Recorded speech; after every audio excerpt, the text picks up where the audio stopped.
Glória a Deus. Nós vamos passar o Ministério da Palavra. Eu quero convidar você, por gentileza, a abrir sua Bíblia no livro de Gênesis, no capítulo 8. E nós vamos ler o verso 22. Ele vai ser o nosso ponto de partida e o trilho também da nossa ministração. Gênesis capítulo 8, verso 22. Estamos numa série de mensagens enfatizando vida abundante, e eu quero falar hoje sobre a lei da semeadura e colheita. O texto sagrado diz o seguinte: enquanto durar a terra, não deixará de haver semeadura e colheita, frio e calor, verão e inverno, dia e noite. Essa é uma declaração que o próprio Deus faz depois do dilúvio.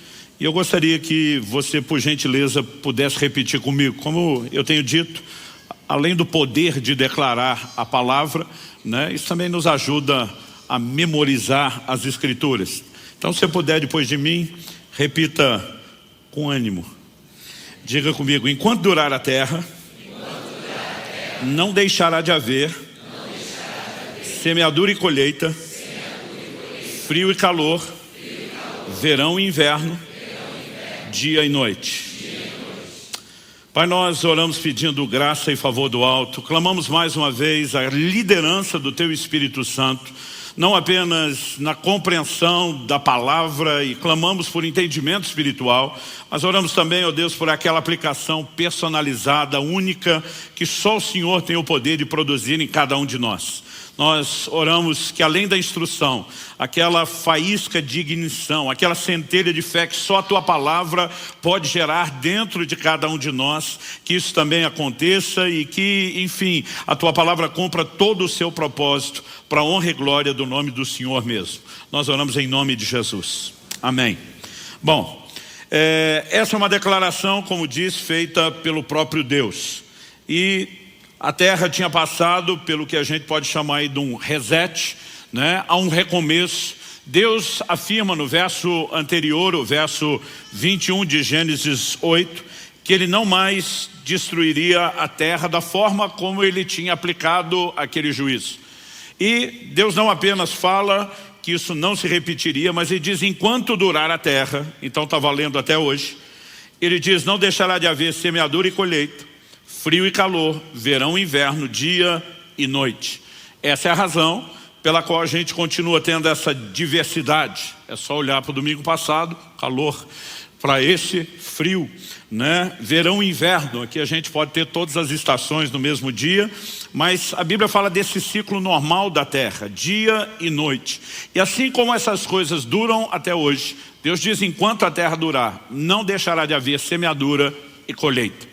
Evidentemente, você, ao perceber o que os versos seguintes, do início do capítulo 9 apontam, nós reconhecemos que há uma declaração de Deus sobre semeadura e colheita que diz respeito àquilo que nós podemos chamar do plantio literal. Por exemplo, no capítulo 9, no verso 20, a Bíblia diz: sendo Noé agricultor, passou a plantar uma vinha. Mas, quando Deus está falando de semeadura e colheita, Ele está falando só do plantio natural, literal?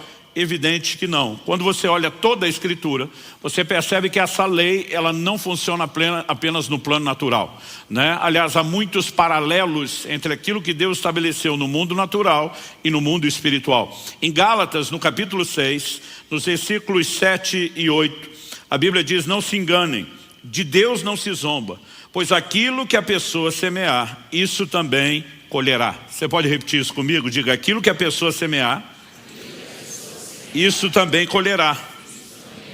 Então Paulo continua e diz: quem semeia para a sua própria carne, da carne colherá corrupção, mas quem semeia para o Espírito, do Espírito colherá vida eterna. Então é evidente que essa lei de semeadura e ceifa, ela não se aplica apenas a uma semente literal como a do trigo, do milho, e ela se estende ao plano espiritual. Eu pude entender desde bem cedo, desde a minha adolescência, que essa lei, ela vai reger as nossas vidas. Quer você tenha conhecimento, quer não, é um princípio espiritual. Quer você decida fazer bom uso dele ou não, é uma lei espiritual.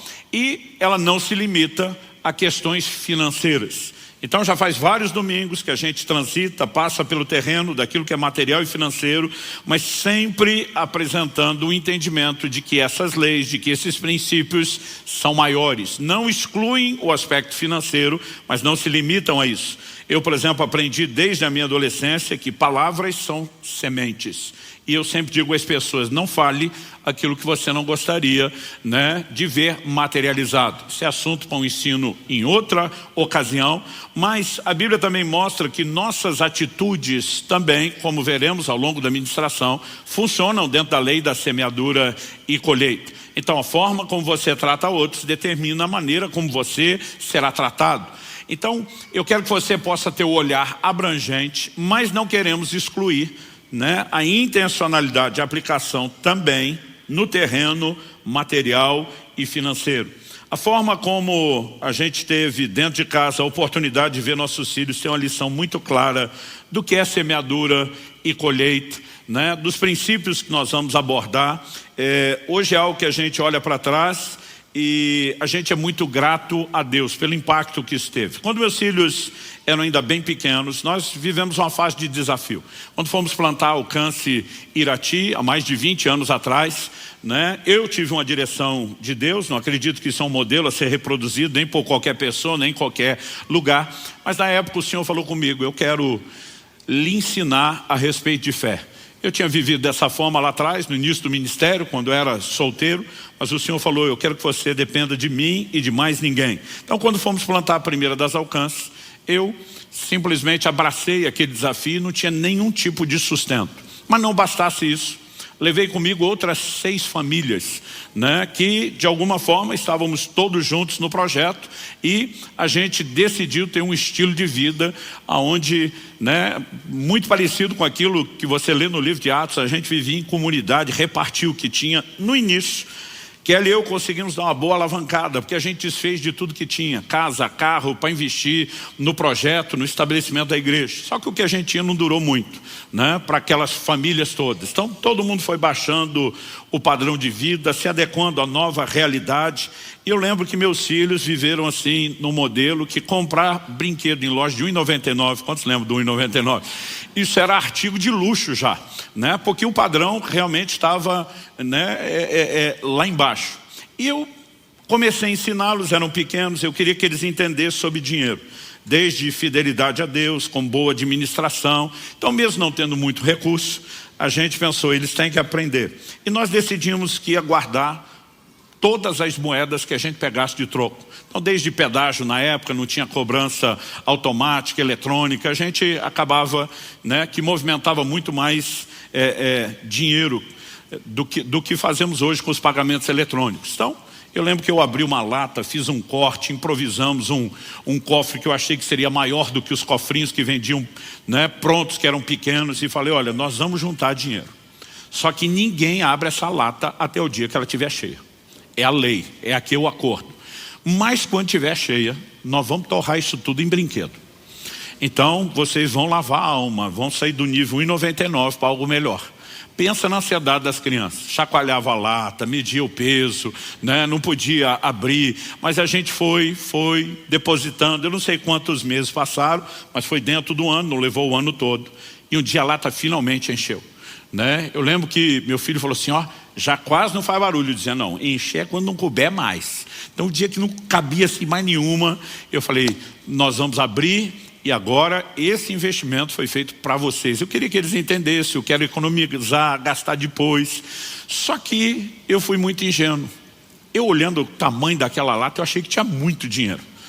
Em vez de abrir e contar primeiro, eu já comecei, quais os planos de vocês? Israel, o que você quer fazer com a sua parte? Ele falou, pai, ele era garoto e o que estava na moda para as crianças da época era aqueles carrinhos da Hot Wheels. Ele falou, vou gastar minha parte e comprar uma pista inteira com os carrinhos da Hot Wheels. Falei, legal. E você, Liz? Aí minha filha disse, papai, eu quero uma coleção, né? Eu brincava que eram as bonecas flexíveis da Polly, né? Eu falei, muito bem, legal. E aí nós abrimos, é aquele mundaréu todo de moeda, gente, porque a maioria eram poucos centavos, né? Aquele mundaréu todo na época dava R$80. Eu não tinha noção do valor dos brinquedos, mas eu pensei, eu acho que não vai dar. 80 na época era muito mais dinheiro do que hoje, mas eu pensei, eu acho que não vai dar. Nessa época a gente já vinha nesse ritmo dos 2 anos e meio que morei em Irati, mas tínhamos acabado de mudar para Curitiba e eu fui com eles na loja. A pista Hot Wheels que meu filho queria, R$160. Só a dele era o dobro do que tinha de moeda.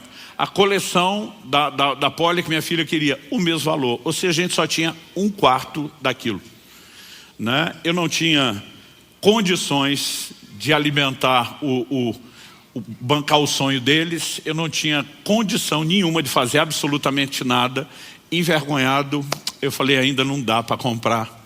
Nós vamos voltar para casa. Os dois ficaram muito frustrados. E eu fui falar com Deus. Falei, Deus, a culpa é minha. Toda minha, não é sua. Mas eu preciso que o Senhor me ajude. Eu fui muito ingênuo, eu não devia ter feito isso com as crianças. Eu estou procurando ensiná-los, mas esse ensino tinha que ter uma conotação boa. Eu falei, se a gente levar 4 vezes o tempo que levou para estocar isso, eles vão ficar muito desanimados. E eu preciso que o Senhor me ajude, porque eu não tenho a menor condição de bancar esses brinquedos. Eu comecei a orar a respeito daquilo. E eu lembro que um dia uma pessoa me procura e falou, olha, senti Deus te dar uma oferta, mas isso é para a sua família, não estou dando com nenhuma outra direção. Me deu R$50. Eu ergui a mão para o céu, dei glória a Deus. Eu tinha um compartimento secreto na carteira que era dinheiro para não ver e não gastar com outra coisa. Coloquei ali, falei 130, já dá quase a pista. Eu orando pelo resto. Nos próximos dias não aconteceu nada. Mas um dia eu estava com uma outra pessoa e o Espírito Santo falou, pega aqueles R$50 que você escondeu na carteira e oferta na vida dele. Falei, Deus, eu estou tentando juntar o dinheiro dos meus filhos. O Senhor disse, mas esse dinheiro você vai semear na vida dele. Eu pensei, puxa, eu estou sendo egoísta, de repente estou querendo que meus filhos tenham brinquedo de luxo. Na época isso era coisa de luxo para a gente. E de repente o cara não tem o que comer, está precisando pagar conta. O Espírito Santo falou, e diga para ele que não é para ele comer nem pagar conta. É para ele comprar brinquedo para os filhos dele. Aí eu fiquei bravo. Eu falei, o Senhor vai tirar dos meus filhos para dar para os filhos dele. Apenas obedeça. Eu falei, Deus não é justo, apenas obedeça. A Bíblia diz que Deus ama o que dá com alegria. Aquele dia eu dei com indignação, com raiva. Eu falei, vou obedecer. Eu falei, vou tentar ficar alegre depois, porque agora eu não consigo. Mas algo que eu já aprendi com o tempo, você não precisa entender Deus. Você precisa apenas acreditar nele. E eu ofertei e falei, olha, isso não é para você comer nem pagar conta. Você precisa comprar brinquedo para os seus filhos. Ok, pastor, obrigado. Achei que a coisa tinha acabado aí. Não muito tempo depois, eu fui com toda a minha família na casa dessa pessoa para nós termos uma refeição. E quando chegamos, estava todo mundo à mesa, os filhos dele vieram me agradecer os brinquedos que eu tinha dado para eles, na frente dos meus filhos. E o pior, o menino, eles tinham também um casal assim como eu, o menino diz, olha, peguei a minha parte, comprei tudo em carrinho da Hot Wheels. Eu pensava, não falem em Hot Wheels. A menina diz, não, o meu foi aqui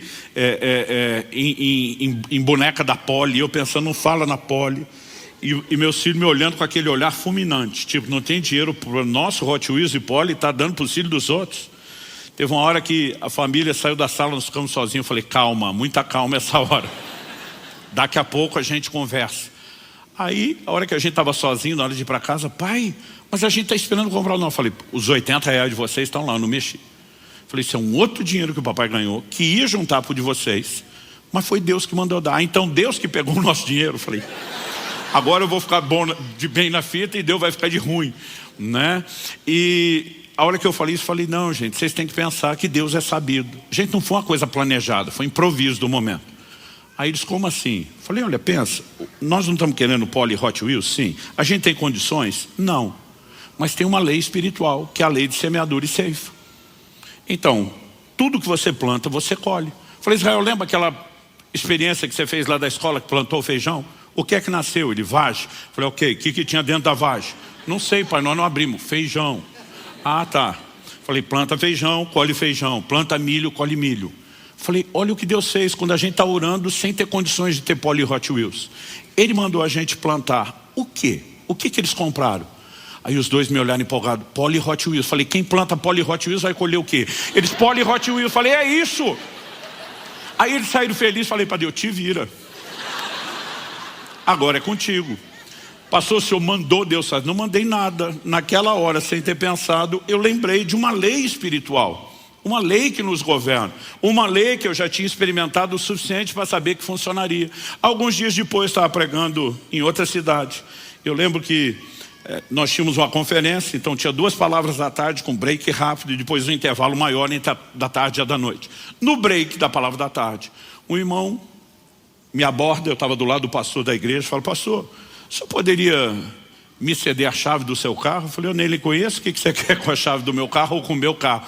O pastor só me deu um sinal assim, ó, fica tranquilo, entrega. Eu falei: você vai devolver? Ele falou: vou, pastor, eu trouxe uma coisa para você, não queria entregar na frente de todo mundo, então eu já quero guardar no carro. Eu falei: ficaria mais fácil se você explicasse antes. Aí brinquei com aquilo, não vi o que era. No intervalo entre a tarde e a noite, fui para casa que eu estava hospedado, tomar um banho, e quando cheguei lá, lembrei, abri o porta-mala, tinha 2 pacotes, né, de presente, embrulhado para presente, mas o embrulho era de loja dessas de brinquedo, de criança. Peguei as 2 sacolas com as 2 coisas. Quando passei na sala, Kelly e as crianças tinham me acompanhado, mas tinham ficado na casa na sessão da tarde. Falei: todo mundo para o quarto, reunião de família. Quando eles entraram, eu já tinha aprendido a história de não prometer o que você não sabe. Então eu falei: olha, alguém entregou isso para o papai agora, eu acabei de pegar, ainda não sei o que é, mas como eu vi loja, embrulho aqui de loja de brinquedo de criança, pode ser que seja para vocês. Pode ser que alguém só aproveitou o papel. Vamos descobrir junto. Eu lembro que o Israel pegou, olhou e falou: claro que é nosso, pai, tem até o nosso nome. Falou: isso aqui é meu, isso aqui é seu, Liz. Quando ele abriu o pacote dele, o que era? A pista Hot Wheels que ele queria. Não era outra, era a que ele queria. Quando a Liz abriu, o que era? A coleção da Polly que ela queria. Detalhe, a gente nunca falou isso para ninguém. Os 2 olharam para mim: pai, do jeito que o senhor falou. Quem planta Polly e Hot Wheels. Polly e Hot Wheels. Eu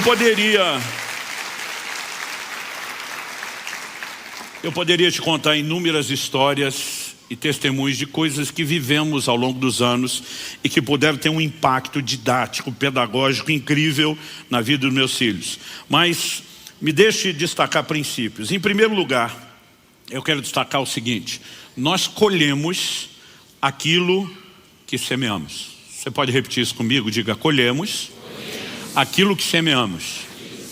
Então você planta milho, vai colher milho. Planta trigo, vai colher trigo. Planta Hot Wheels e Polly, vai colher Hot Wheels e Polly, né? Eu gosto de chamar isso de o efeito bumerangue, né? Tudo que vai, volta. Então você tem leis espirituais, são claras a respeito disso. E é impressionante que tem coisas que elas acontecem para qualquer pessoa. Não depende de ser crente ou não. Jesus diz, por exemplo: qualquer que disser no seu coração e não, qualquer que declarar com a sua boca e não duvidar com o seu coração, né? Ele fala até mesmo de dizer ao monte: levanta-te e planta-te no mar. Ele diz: se falar crendo, vai acontecer com ele. Então, assim, de novo vou dizer sobre a questão das palavras, isso é assunto para o ensino de outro dia, mas Jesus diz: falou crendo, vai ter resultado. E ele diz qualquer. Ele não falou: olha, tem que ser um cristão nascido de novo, tem que ser um crente exemplar, né, cheio de maturidade. Ele diz: é com qualquer pessoa. Então essas leis vão funcionar para quem as conhece e para quem não. Sobre o efeito bumerangue, Mateus 7, 1 e 2, Jesus diz: não julguem, para que vocês não sejam julgados. Pois com o critério que vocês julgarem, vocês serão julgados. E com a medida com que vocês tiverem medido, vocês também serão medidos. Mateus 7, 1 e 2. Então Jesus está dizendo: se você não julga, você não é julgado. Mas se você julga, você vai ser julgado com a medida com que você foi. Plantou julgamento, colhe julgamento. Então nós percebemos que a lei de semeadura e ceifa, como eu falei, não se limita a questões materiais, embora também não as exclua. Na narrativa de Lucas, Evangelho de Lucas, capítulo 6, versos 37 e 38, nós temos alguns detalhes a mais do que aqui em Mateus. Não julguem e vocês não serão julgados. Não condenem e vocês não serão condenados. Mas ele segue e diz: perdoem e serão perdoados. Deem e lhes será dado. Boa medida, prensada, sacudida, transbordante será dada a vocês, porque com a medida com que tiverem medido, vocês serão medidos também. Então, o dai e dar-se-vos-á, né? Ou como diz essa versão que estou lendo, deem e lhes será dado, ele é parte dessa lei de semeadura e ceifa. Se eu julgo, eu sou julgado. Se eu não julgo, eu não sou julgado. Com a medida que eu meço, eu sou medido. Se eu dou, eu também recebo, né? Eu chamo isso do efeito bumerangue. Tudo que vai, volta. Mas a verdade é que cada um colhe aquilo que planta. Me permita ler alguns textos bíblicos. Salmo 7, 15 e 16 diz: abre e aprofunda uma cova e cai nesse mesmo poço que faz. A sua maldade recai sobre a cabeça e sobre o próprio crânio desce a sua violência. Pessoas que não conhecem a palavra de Deus, as leis espirituais, mas que observam e fazem constatações, tentam chamar isso por outros nomes. Talvez você já viu gente que não teme a Deus chamando isso de karma. Mas a verdade é que existe uma constatação. Tudo que vai, volta. Provérbios capítulo 11, 24 e 25. Uns dão com generosidade e tem cada vez mais, porque quem planta colhe. Só que a Bíblia diz o seguinte: outros retêm mais do que é justo e acabam na pobreza, porque não multiplicam o que tem. Verso 25. A pessoa generosa prosperará e quem dá de beber terá sua sede saciada. As traduções mais antigas diz: quem descedentar será descedentado. Tudo aquilo que você faz pelos outros farão por você. O que você não faz, provavelmente também não farão por você. E o que você faz de ruim voltará para você. Então, eu tenho percebido que ao longo de uma vida inteira, esse princípio sempre está lá. No início do Alcance, aqui em Curitiba, eu tinha pregado e ensinado um domingo, e eu falei: gente, eu nunca fico na estrada sem ser ajudado por ninguém. Pensa num cara que já ficou na estrada. Primeiro porque no início o ministério viajava muito de carro. Eu parei de contar a quilometragem dos carros quando bateu em 1 milhão. Depois eu falei: não vou passar a vida contando isso. Só que na época, além de viajar muito, a gente não tinha condições de carro bom. Ou seja, pelas leis da probabilidade, ficava muito na estrada, né? Era um problema, era outro. E antigamente a gente ainda tinha uma frase que só os mais velhos entenderão. A gente dizia: pois é. Aliás, virava até o apelido do carro velho, meu pois é, né? E em todas essas circunstâncias, eu sempre fui ajudado. E eu comecei a perceber que eu não precisava pedir ajuda. A ajuda chegava. A ajuda se jogava no colo. Por quê? A vida inteira, por estar muito na estrada, toda vez que eu via alguém com problema, eu parava para ajudar. Eu já tive situações de estar à noite com a família, ver um carro encostado, né, dizer para Kelly: vou para ajudar. Ela diz: olha, o cenário aqui não está dos melhores, dos favoráveis, pode ser perigoso. Eu digo: você tem razão, mas isso não significa que a gente não vai ajudar. Ia para um próximo posto, deixava eles na conveniência e segurança, voltava sozinho e oferecia ajuda. A vida inteira eu plantei ajuda, a vida inteira eu colhi ajuda. E eu tinha comentado isso num culto, e na semana fui fazer uma viagem. Um jovem da igreja me acompanhou. No meio do caminho, estava indo para o Mato Grosso do Sul, uma pane elétrica no norte do Paraná, o carro parou. Ele olhou para mim e falou: agora eu quero ver. Falei: ver o que? Ele falou: a ajuda chegar sem a gente pedir. Eu falei: você vai ver, seu Tomé, né? E a primeira preocupação dele: não tem sinal de celular. Hoje é difícil ter esse sinal na estrada toda, você imagina há 18 anos atrás. E eu falei: não se preocupa com isso não, porque nós não vamos pedir ajuda, a ajuda vai chegar. Falei: não, pastor, o senhor não precisa ficar na obrigação de provar nada. Eu falei: não vou te provar nada, você só vai assistir. Ele falou: mas uma vez ou outra, às vezes a gente pode fazer nossa parte. Eu falei: hoje não. Mas ele estava preocupado com aquilo. E ele falou: olha, tem uma caminhonete parou lá embaixo, né? Tinha uma baixada na estrada, a gente tinha pego a subida. Ele falou: tem uma que encostou lá. O cara não desceu, não está fazendo nada, tem lugar nenhum para ir. Ele falou: estou com uma suspeita. Eu falei: qual?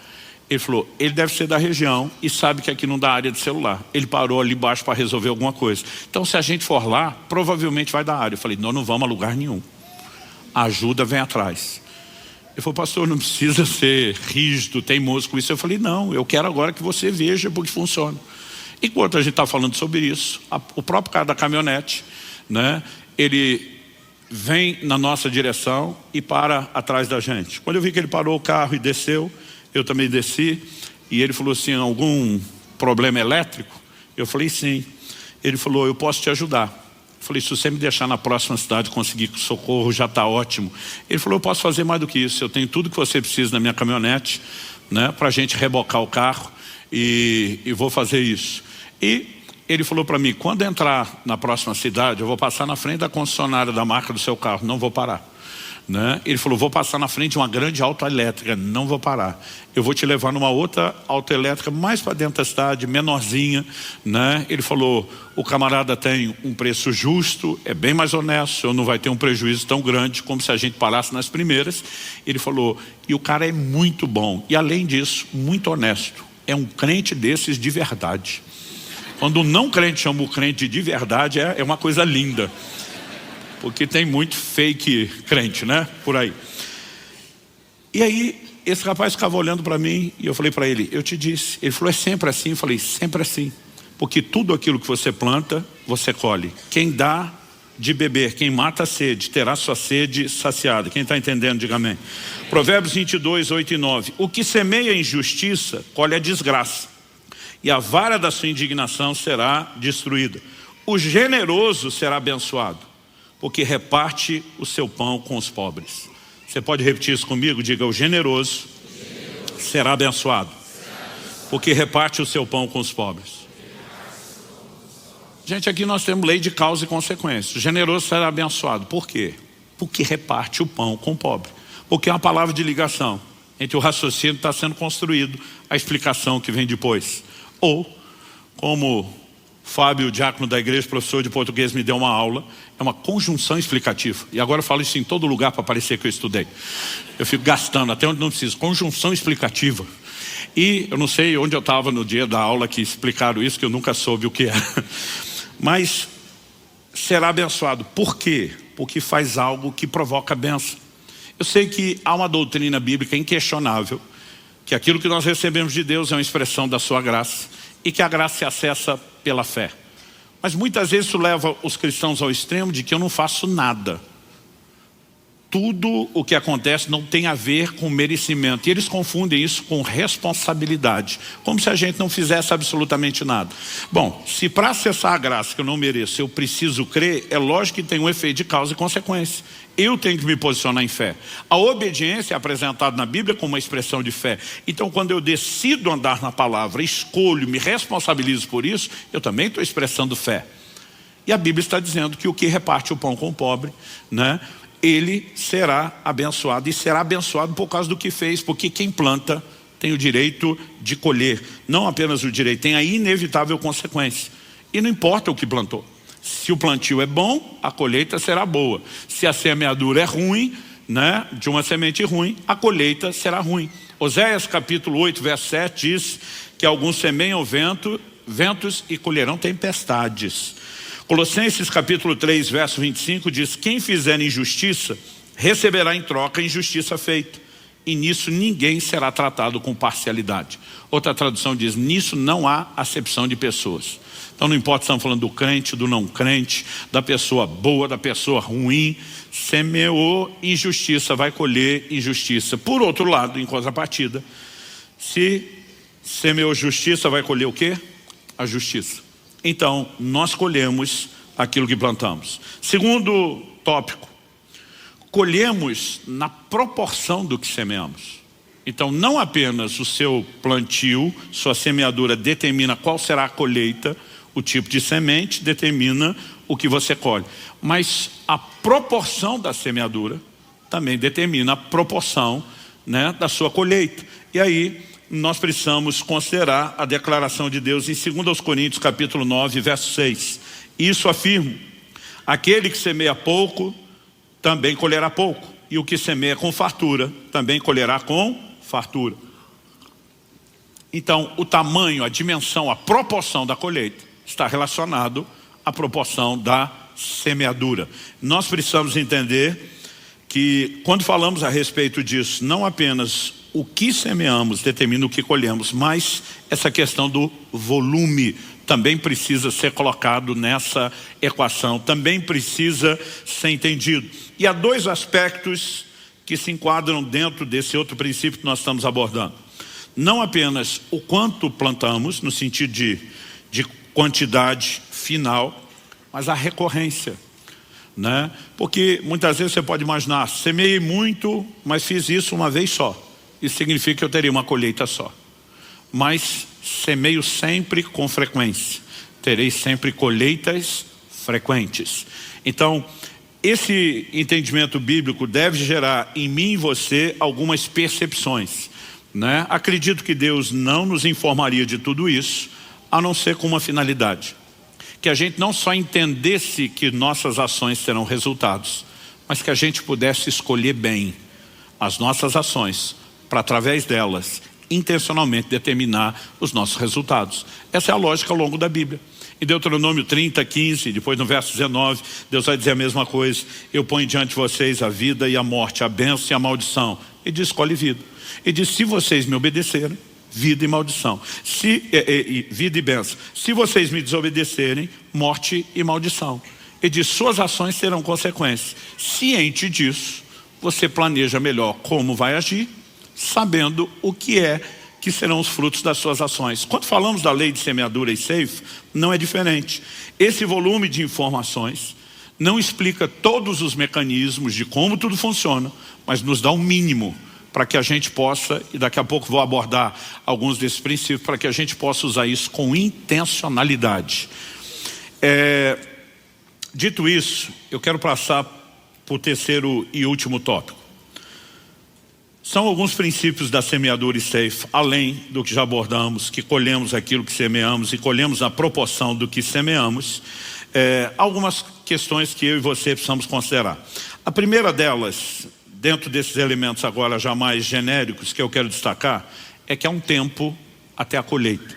E a gente precisa entender isso. Gálatas 6:9 diz, e não nos cansemos de fazer o bem, porque no tempo certo faremos a colheita, se não desanimarmos. Se você vai lá, falar na semeadura e colheita literal, planta um grão hoje, né, do que quer que seja. Amanhã você está colhendo isso? Não. Existe um tempo para a colheita. E a Bíblia está dizendo que mesmo quando fazemos o bem, a gente vai colher no tempo certo. Mas o texto diz, se não desanimarmos. Tem muita gente que interrompe o processo de semeadura, que desiste da colheita, né? E a Bíblia está mostrando que eu e você não podemos animar. Eclesiastes capítulo 11, verso 1 e 2 diz, lance o seu pão sobre as águas, porque depois de muitos dias você o achará. ênfase, depois de muitos dias, não de uma vez. De vez em quando alguém fala, pastor, o que é lançar o pão na água? Né? Eu pego, em vez de comer, eu jogo na água. Eu falo, olha, não é literal. Né? Alguns acreditam que, quando você olha para a nação de Israel, você vê que eles incorporaram muito do comportamento dos egípcios, onde eles viveram por mais de 400 anos. Né? A prática de embalsamar os seus mortos era uma delas. Mas, por exemplo, muitos falam a respeito do delta, né, lá do Nilo, aquela região bem frutífera do Egito, que uma das formas que eles tinham de semear o trigo não era apenas arando a terra e saindo plantar. Há comentaristas que dizem que muitas vezes eles jogavam, né, a semente, o grão de trigo na água, porque o próprio rio levaria, e à medida que elas iam encostando nas margens, que era um solo bem fértil, aquilo simplesmente ia brotando e frutificando. Não tem como dizer com toda certeza se esse é o significado, mas isso é uma das possíveis explicações que para mim faz muito sentido. Né? Você está lançando a sua semente e você sabe que em algum momento isso não está perdido, não foi jogado fora, vai dar resultado. Mas o texto continua e diz assim, reparta com 7 e até mesmo com 8, porque você não sabe que mal sobrevirá à terra. Então vamos pensar junto. Quando falamos sobre gestão material e financeira, há uma sabedoria bíblica na administração. Essa sabedoria significa que a gente deve sempre ter uma mentalidade de provisionamento. Qual foi a revelação que Deus, por meio de José, deu a Faraó? Aproveite o tempo da abundância, das vacas gordas. Guarde recursos para o tempo da escassez, das vacas magras. Né? Infelizmente tem gente que passa uma vida inteira gastando o que ganha. Mesmo na época das vacas gordas, gasta tudo. E não trabalha com provisionamento. Quando chega um momento de dificuldade, tem desespero. E o curioso é que as pessoas sempre falam assim, surgiu um imprevisto. Eu falo, olha, o imprevisto tem esse nome porque você não podia prever o que ia acontecer. Mas uma coisa é previsível, haverão imprevistos. Então, mesmo que você não preveja quais são, você pode prever que eles vão acontecer. E para isso a gente se organiza, a gente trabalha com provisionamento, com reserva. Então, é sábio administrar sua vida com essa perspectiva. Mas Deus está dizendo, você não sabe o que vai acontecer no futuro. E é bom você se precaver quanto ao futuro. E uma das formas não é só o dinheiro que você guarda consigo. Tudo aquilo que você repartiu com o maior número de pessoas é um plantio, é uma semeadura. E lá na frente, quando surgirem necessidades, você tem um crédito de colheita. Então, pastor, com qual provisionamento eu trabalho? Eu digo os dois. Eu aprendi com o tempo que eu posso guardar o recurso de forma literal. E eu posso investir no meu futuro, semeando na vida de pessoas, porque a colheita é inevitável. Mas é importante que a gente saiba também que há um tempo. Os resultados não vêm de imediato.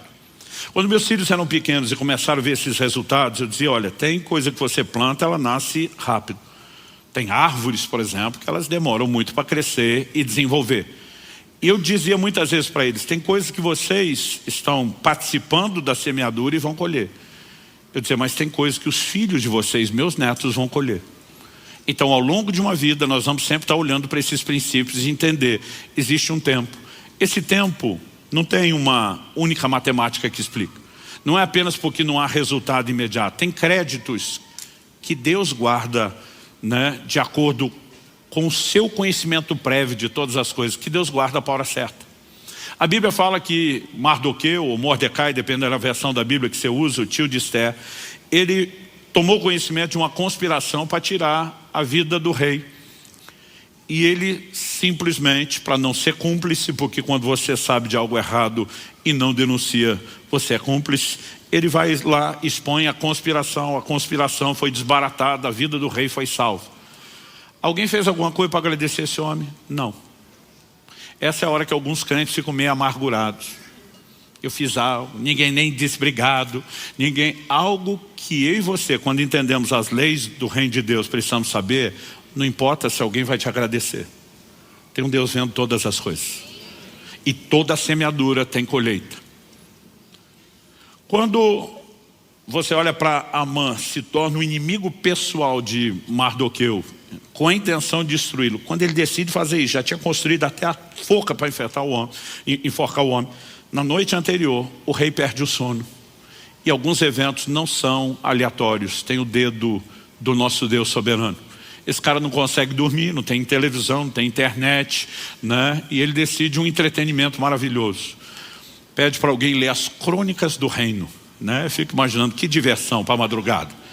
E esse camarada pega justamente o relato de como Mardoqueu desbaratou a conspiração. O rei pergunta, o que é que foi feito para recompensar esse cara? O cara que está lendo diz nada. Como nada? Não, se fosse feito estaria registrado. Não tem nada registrado, não fizemos. O rei olha e diz, não pode ficar assim. Quando é que vem o crédito do plantio? Na hora da necessidade. Eu tenho visto coisas que eu fiz para ajudar outros. E muitas vezes a gente vai tomar escolhas e decisões. E teve momentos onde eu senti uma direção de Deus. De fazer investimentos. Investimentos na vida de pessoas. Então, por exemplo, estava me organizando com Kelly a longo prazo, como podemos fazer para depois de ter ofertado a nossa casa, voltar até a casa própria, a gente cheio de planos. Mas eu lembro de uma ocasião que eu tomei conhecimento de uma pessoa, né, que se ela não fosse ajudada, ela ia perder um consórcio, todo o dinheiro investido, e o Senhor falou comigo, ajuda. Eu pensei, ele não se precaveu para o imprevisto dele. Eu me precavi, agora tem que pagar a conta dele.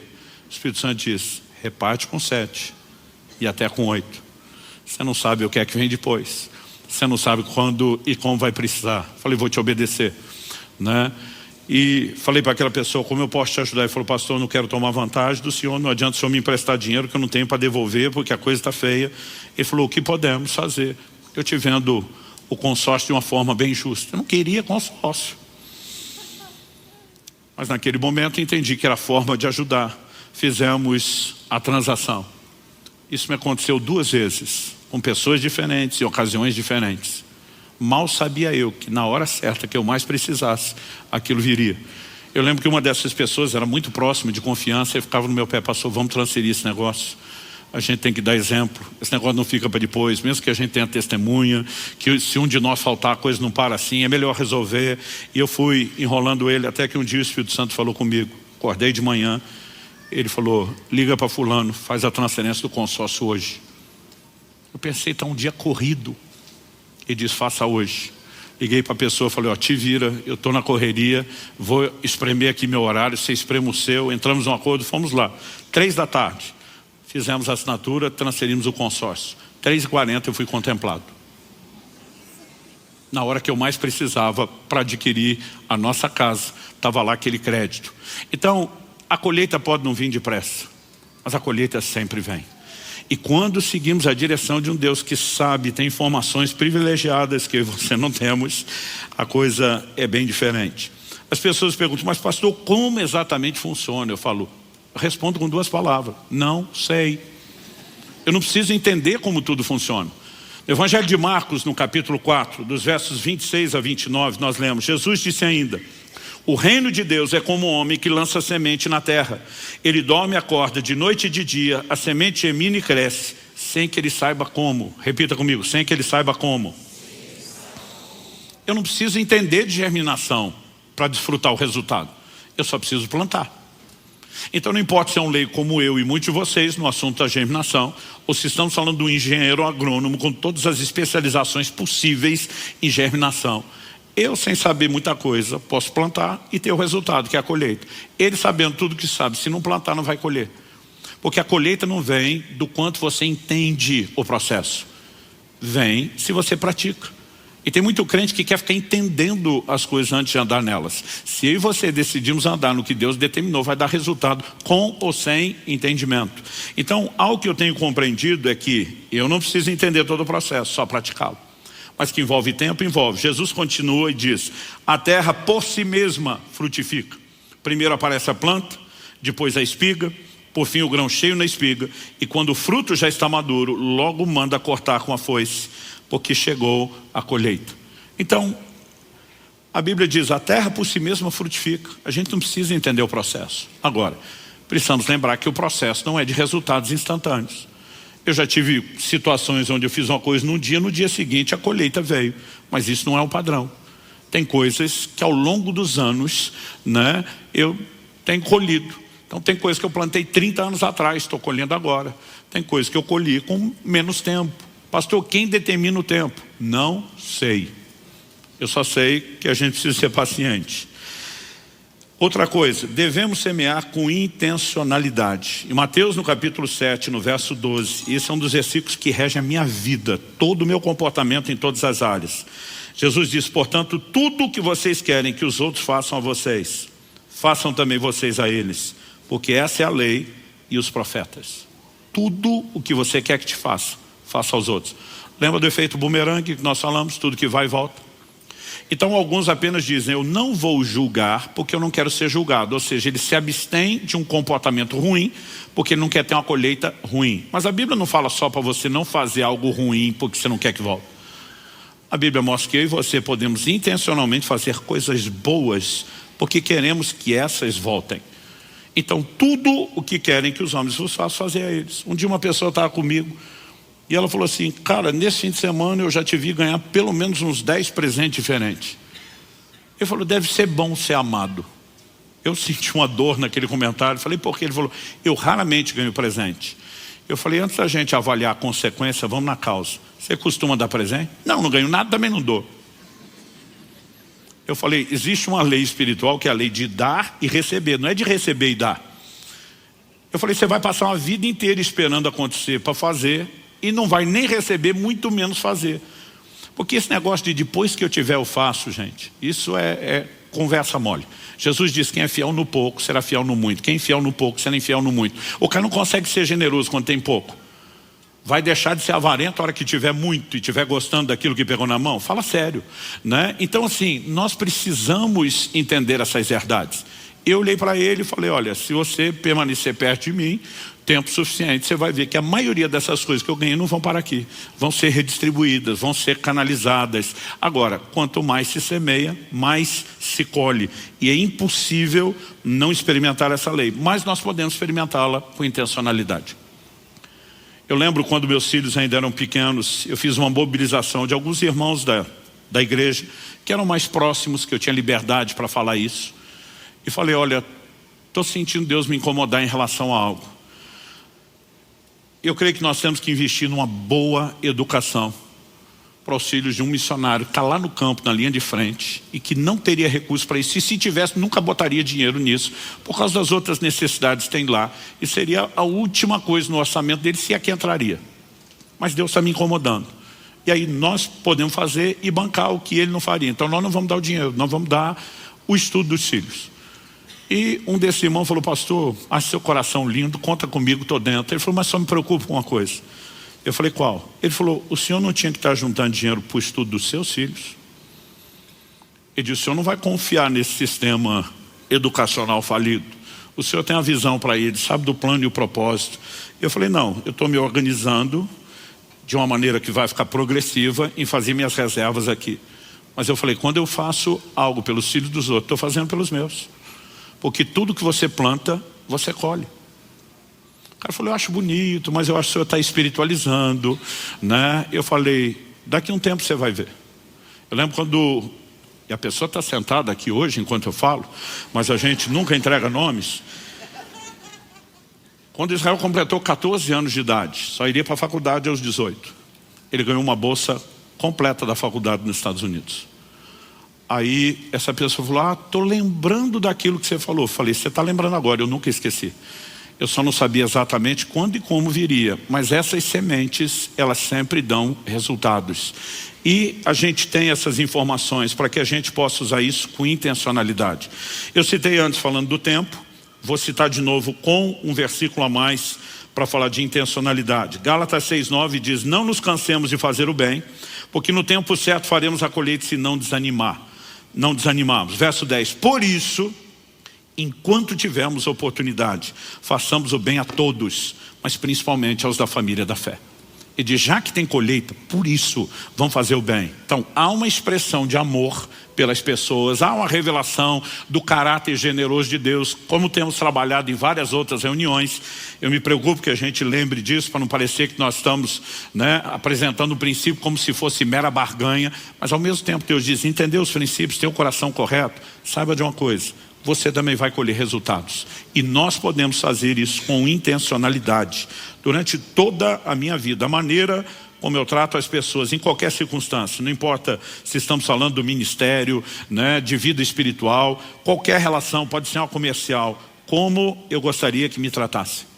Então por que é que eu vou dar uma de esperto e passar a perna em alguém se eu não quero que façam isso comigo? E se eu ajo dessa forma, é certo que agirão comigo. Mas se por outro lado, você olha o Jacó dando uma desperto com o irmão e daqui a pouco encontra um sogro que dá nó em pingo d'água, e conseguiu ser mais esperto do que ele. Lá na frente viria Deus mudar a sua sorte. Mas eu e você precisamos entender que tudo aquilo que a gente planta, a gente colhe. Então escolha um plantio correto. E a última coisa que eu quero destacar: persistência também é necessária. Lembra que lemos Eclesiastes capítulo 1, lança o teu pão sobre as águas, verso 2, reparte com 7 até com 8. No versículo 6, o texto diz assim: semeie a sua semente de manhã e à tarde não fique de braços cruzados, porque você não sabe qual irá prosperar, se esta, se aquela ou se ambas serão igualmente boas. Às vezes alguém me pergunta: pastor, o que o senhor acha que foi a semente que determinou essa colheita? Eu falei: não sei, foi tanta semente. A Bíblia diz para semear de manhã, depois da tarde de novo, não fica de braço cruzado, não perca a oportunidade. E você não sabe qual vai dar resultado, ou se as duas. Então, eu não consigo determinar se a colheita veio da semente da manhã, se veio da tarde, se é a combinação das duas. Mas uma coisa que é certa: o resultado vem. Então, a gente pode, além de ter intencionalidade, entender, isso envolve recorrência, persistência, é um estilo de vida. E quando a gente começa a trabalhar nessa perspectiva, na hora certa, a colheita virá. E como eu disse, a hora certa envolve tempos e circunstâncias que eu e você não temos todo o conhecimento, não temos toda a clareza. Mas algo que é certo e seguro, o efeito bumerangue, a lei de dar e receber está aí. Tudo o que nós fazemos pelas pessoas acaba voltando. Então, como eu falei antes, vou repetir isso, não se limita ao aspecto material e financeiro. né? Desde aquilo que falamos, desde o nosso comportamento, a maneira como tratamos os outros, mas também todo o comportamento e o trato nessa perspectiva material. Quando a Bíblia diz que o generoso será abençoado porque se compadece do pobre, quando diz reparta com 7, até mesmo com 8, a gente precisa entender que no plano de Deus, ainda que você não seja egoísta e saia do centro, não existe como não colher resultados, porque nós servimos a um Deus que é justo, Ele não é injusto. Então o que você faz, o que você planta, você colhe. É só uma questão de tempo. Quando você escolheu o que plantar, você determinou qual a colheita. Quando você escolheu quanto plantar, você determinou a dimensão da colheita. E no processo, é importante você lembre a necessidade de paciência, a necessidade de persistência, né? E independente de entender ou não entender o processo, que a gente sempre tem essa percepção de que deve haver intencionalidade. Você recebe essa palavra? Vamos orar. Assentado mesmo, eu gostaria que você pudesse ter um tempo e falar com Deus. Pai, nós te agradecemos pelas leis imutáveis do teu reino, estabelecidas pelo Senhor, e muitas delas, ainda que não plenamente, podemos reconhecer e que nos têm sido reveladas por meio da sua palavra, que é fiel, que é verdadeira, que não falha, que não pode mentir. Pai, nós queremos clamar graça e favor do alto. Não apenas, como já oramos no início e insistimos nisso agora, não apenas para que haja um entendimento espiritual, mas, Pai, nós oramos por aquela liderança personalizada do Teu Espírito Santo. Que o Senhor nos conduza a andar com a clareza de entendimento, com a clareza de percepção dessas verdades, e que no dia a dia o Teu Espírito não apenas nos lembre, mas nos guie no sentido da aplicação.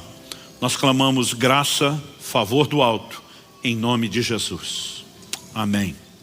Espero que seu coração esteja aberto e que você receba mais do que informação, uma descarga de fé, uma provocação de Deus, porque eu creio que Deus quer que a gente viva de forma sobrenatural tudo aquilo que fazemos, né? Não é apenas o relacionamento com Ele, a vida familiar, financeira, os negócios, né? Nós precisamos viver um nível crescente, cada vez maior de intervenção de Deus na nossa vida. E o tema da minha mensagem essa manhã é negociando com Deus. Eu sei que a frase pode fazer pensar muita coisa, mas não se trata de negociar com Ele, como se nós estivéssemos entrando em alguma negociata, e sim de trazê-lo para dentro da nossa vida de negócios, de empreendimentos. Eu quero começar lendo o Salmo 127, versos 1 e 2, que diz o seguinte: se o Senhor não edificar a casa, em vão trabalham os que edificam. Se o Senhor não guardar a cidade, em vão vigia a sentinela. Será inútil levantar de madrugada, dormir tarde, comer o pão que conseguiram com tanto esforço. Aos seus amados, Ele o dá enquanto dorme. Obviamente, aquilo que diz respeito à parte de Deus não anula a nossa. Quando a Bíblia está dizendo, se o Senhor não edificar a casa, em vão trabalham os que edificam, né? Não está dizendo que por Deus edificar, nós não deveríamos ter nenhum papel nisso, mas que nós não deveríamos imaginar edificar a casa. E edificar a casa aqui não é assentar tijolo, não é construir o prédio, né? Diz respeito à forma como conduzimos nossas famílias. Mas se o Senhor não participar, se nós não o trouxermos para dentro da nossa vida familiar, o nosso esforço pode resultar em nada. Depois a Bíblia diz, se o Senhor não guardar a cidade, em vão vigia a sentinela. O texto não está dizendo que porque podemos ter a proteção de Deus, que não vamos fazer a nossa parte, que não teremos sentinela. Mas querer trabalhar só com o nosso nível de vigilância, excluindo Ele, pode nos trazer prejuízo. E é depois de deixar bem clara essa ideia, que vem com vários exemplos, que o escritor, o salmista, pelo Espírito Santo, diz, será inútil levantar de madrugada, outra versão diz cedo, dormir tarde, né? Está falando de uma jornada longa de trabalho. E ele diz comer o pão de dores, numa outra versão, o pão que conseguiram com tanto esforço. Porque ele diz aos seus amados, Ele dá enquanto dorme.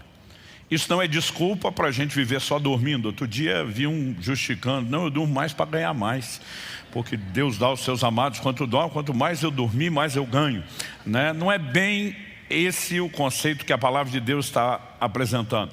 Paulo escreve aos Tessalonicenses e diz: aquele que não trabalha, esse também não coma. Nós temos responsabilidades, né? Quando Deus criou o homem, uma das primeiras coisas que ele fez foi dar responsabilidade de trabalho, né?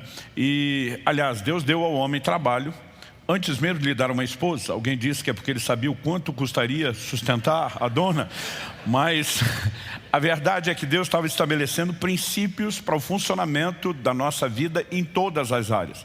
E obviamente eu creio que Deus nos criou para sermos essas máquinas de realizações, né, de produtividade. No entanto, Ele está dizendo: não trabalhe sozinho, não me exclua, me deixa participar. E Deus está dizendo: quando eu participar, o que significa não necessariamente você não fazer a sua parte, mas permitir que eu entre. Eu vou fazer coisas enquanto nem você sequer dá conta de fazer, né? E isso é uma verdade muito importante. Então, em essência, o que eu quero dizer é que o meu esforço, por maior que seja, minha dedicação, meu empenho, por maior que seja, será inútil se eu deixar Deus de fora. E Deus quer em cada área da minha vida, mas em especial nos nossos negócios. E quando falo dos negócios, eu quero falar de todo tipo de empreendimento, né? Eu presido várias associações sem fins lucrativos. A gente não tem o propósito de ter lucro ou ganho pessoal com aquilo, mas são empreendimentos que requerem de nós dedicação, trabalho, gestão, e a gente quer que a roda vire, quer que a coisa funcione. E eu quero deixar aqui tudo o que possa caber dentro dessa declaração para mim e para você. E Deus quer que eu e você possamos reconhecê-lo como não apenas parte, mas a parte determinante do sucesso nos nossos negócios. Em Deuteronômio, no capítulo 8, nos versículos 17 e 18, Deus diz: portanto não pensem, a minha força e o poder do meu braço me conseguiram essas riquezas. Pelo contrário, lembrem-se do Senhor seu Deus, porque é Ele quem lhes dá força para conseguir riquezas, para confirmar a aliança que, sob juramento, prometeu aos pais de vocês, como hoje se vê. Então Deus estava dando advertência: quando vocês entrarem na terra prometida, tiverem prosperado, não diga foi o meu braço, não diga eu sou o cara, não diga eu consegui. Deus está dizendo: você vai se lembrar do Senhor seu Deus, Ele te dá o poder de adquirir riquezas. Ou seja, Deus está dizendo: você não vai chegar lá sozinho, e eu não quero que quando chegar, imagine que conseguiu alguma coisa sem mim. Com essa perspectiva, eu gostaria de tentar chamar a sua atenção para algumas coisas que eu creio ser importantíssimas quando falamos de negociar com Deus. A primeira delas diz respeito, né? Eu quero apresentá-lo na forma de uma pergunta, diz respeito à questão da vontade de Deus. A pergunta é: a vontade de quem deve ser realizada? Porque edificar com Deus, negociar com Deus, não significa eu sair na frente e Deus ter que correr atrás de mim o tempo todo. Porque alguns são mais ou menos assim: eles não oram para tomar uma decisão, eles não buscam a direção de Deus para os planos. Depois que resolveram tudo, sai, aí eles começam a dizer: dá um jeito de abençoar aí, tipo, corra atrás de mim e resolva inclusive as bobagens que eu fizer por não ter consultado o Senhor. E muitas vezes nós já erramos nesse quesito de não buscar a vontade de Deus. Tiago, capítulo 4, dos versos 13 a 15, diz o seguinte: vocês que dizem, hoje ou amanhã iremos a tal cidade, negociaremos, ganharemos dinheiro, deveriam primeiro dizer: se o Senhor quiser e se vivermos, faremos isso ou aquilo. Então ele está dizendo, antes de um projeto, né, que obviamente visa o lucro, antes de um projeto que visa a sua prosperidade ser estabelecido, questione qual é a vontade de Deus. E a vontade de Deus nunca diz respeito só aos negócios. Eu vejo pessoas que mudam de cidade por propostas de emprego, e eles avaliaram, e tudo realmente no emprego, no ambiente dos negócios é o melhor. Mas não pararam para se perguntar se vai ser bom para a família, se vão ter uma igreja onde possam criar os filhos, e o resto do pacote parece que assim, né? Se for bom para as finanças, está tudo bem.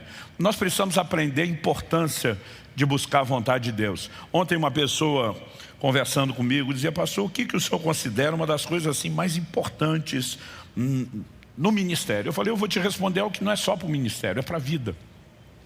É viver a liderança do Espírito Santo. É andar não só na vontade claramente revelada na Escritura, aquilo que é princípio que já nos foi exposto e revelado, mas aquilo que a gente não sabe. A Bíblia não diz em que cidade eu e você deveremos estabelecer um negócio e ganhar dinheiro, mas diz que a gente deve dizer, se Deus quiser, porque Ele tem planos personalizados. E a única forma de ter acesso a isso é através da oração, rendendo-se à vontade dele e confiando que o Espírito Santo vai trazer direção e confirmação. Eu tenho aprendido há muito tempo que a prosperidade, ela é determinada pela disposição de obedecer à voz de Deus.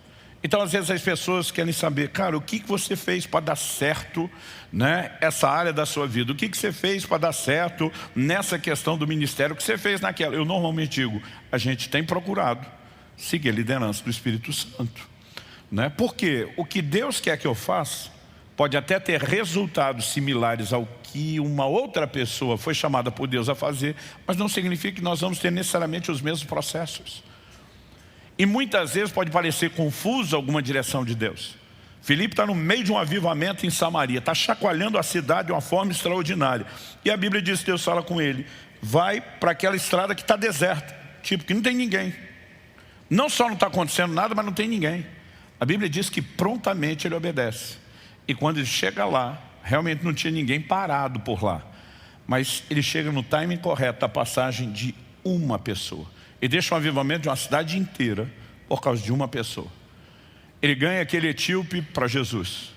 E a tradição, esse registro não está na Bíblia, mas a tradição, e há muitos registros antigos, indicam que esse camarada espalhou o evangelho por toda a Etiópia. Aquele que parecia um trabalho pequeno, ia determinar o curso não só de uma cidade, mas de uma nação. Muitas vezes nós não sabemos quais são os desdobramentos. E justamente por isso nós temos que confiar em quem sabe e viver a liderança dele. Agora, isso não vale apenas para uma direção ministerial, vale para tudo que nós vamos fazer.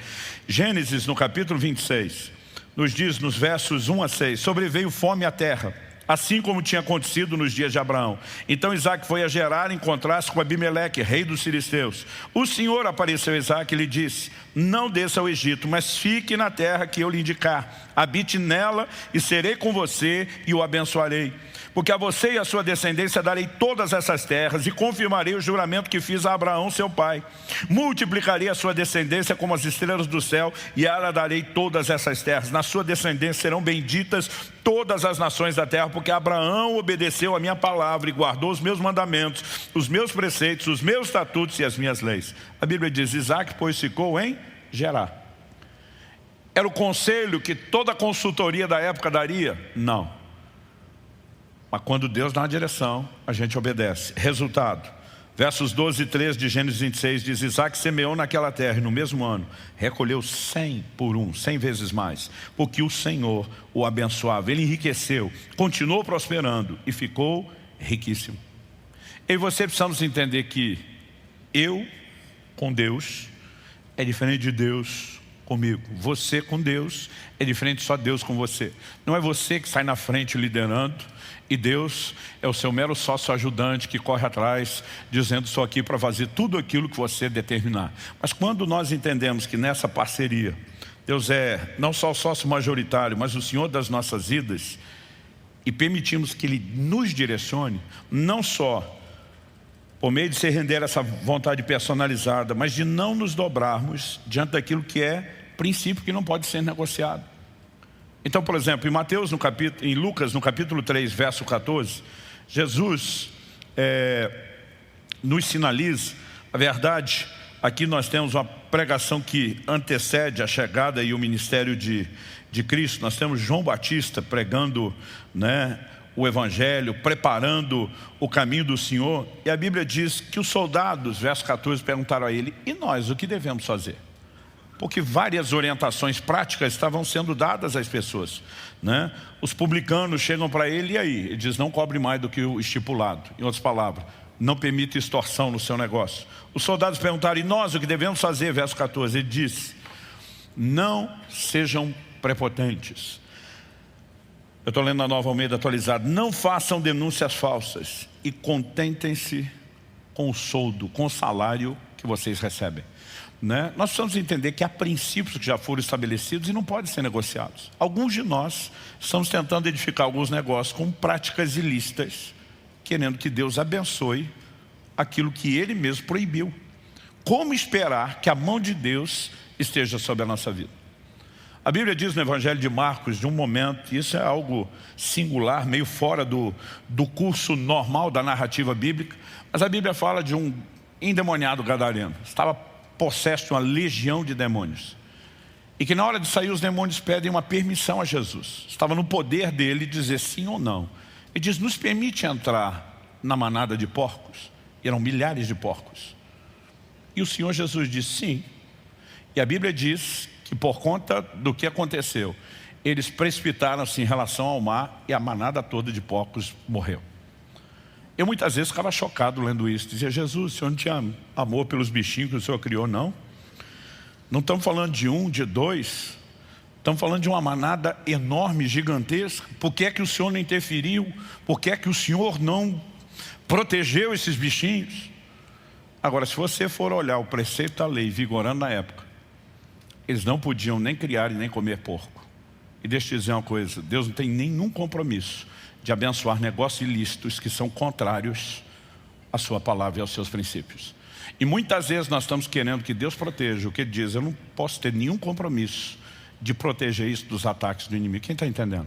Alinhar-se à vontade de Deus vem desde os princípios claramente revelados na Escritura até a disposição de eu e você andarmos debaixo dessa liderança e da orientação do Espírito Santo. Em Deuteronômio 28, de 1 a 14, Deus está dizendo, se você atentamente ouvir a minha voz e guardar os meus mandamentos, os meus estatutos que hoje eu te ordeno, eu vou te abençoar. Eu vou te abençoar na cidade, eu vou te abençoar no campo, eu vou abençoar a sua linhagem, eu vou abençoar o seu gado, eu vou abençoar se você andar em obediência. Mas de alguma forma a gente tem relativizado a obediência e muitas vezes estamos dizendo quase para Deus, se o Senhor me abençoar, talvez eu obedeça. Deus está dizendo, não, a regra do jogo é diferente, se você me obedecer é que eu te abençoo e não o contrário.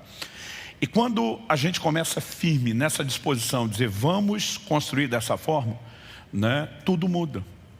E deixa eu falar algo difícil de você digerir. Se quando Jesus diz, dai a César o que é de César, assim como ele disse, dai a Deus o que é de Deus, se não fosse possível praticar isso sem quebrar um negócio, o que Jesus falou não seria verdade, ou no mínimo não seria justo. E se alguma coisa do que ele falou, uma só, qualquer, não pudesse ser levada ao pé da letra, por que é que o resto seria? Se alguma parte do que ele falou não é digna de confiança ou credibilidade, ou vai ser colocado em xeque, ou a gente diz, não, valia para aquela época, mas não para hoje, por que é que o resto vale? A verdade é que eu e você vamos precisar de um nível de fé, de que andar debaixo da palavra e da vontade de Deus nos permite viver de forma extraordinária, sobrenatural e a intervenção de Deus. Quem está entendendo, diga amém. Segundo lugar, outra pergunta, o propósito de quem deve ser alcançado? Pastor, o propósito e a vontade não é a mesma coisa? Não. Eles muitas vezes se mesclam, se misturam nesse trajeto, mas é muito importante que a gente entenda a vontade como um plano previamente estabelecido. E no meio desse processo, onde todos nós vivemos em sujeição ao governo de Deus, ao seu senhorio, Deus tem aquilo que nós vamos chamar de um plano personalizado. E o propósito dele na vida de um não é necessariamente igual àquilo que ele tem na vida de outro. E nós não podemos viver nos comparando. Jesus diz a respeito de Pedro, sobre com que tipo de morte ele haveria de glorificar a Deus. A Bíblia diz que Pedro está andando com Jesus na praia. Ele olha e João vem seguindo. E ele pergunta para Jesus, e com esse aí, o que é que vai rolar? Jesus olha para ele e diz, eu quero que ele permaneça até que eu venha. Isso lá é da sua conta, Pedro. Pastor, na minha Bíblia não está desse jeito, não é da sua conta, ok. O Jesus diz, o que te importa? O que te importa? Ele diz, isso é entre eu e ele. Com você eu tenho um projeto, com ele eu tenho outro projeto. Os projetos não são iguais e não se comparem. É o que eu e você precisamos entender de uma maneira muito específica, esse aspecto personalizado.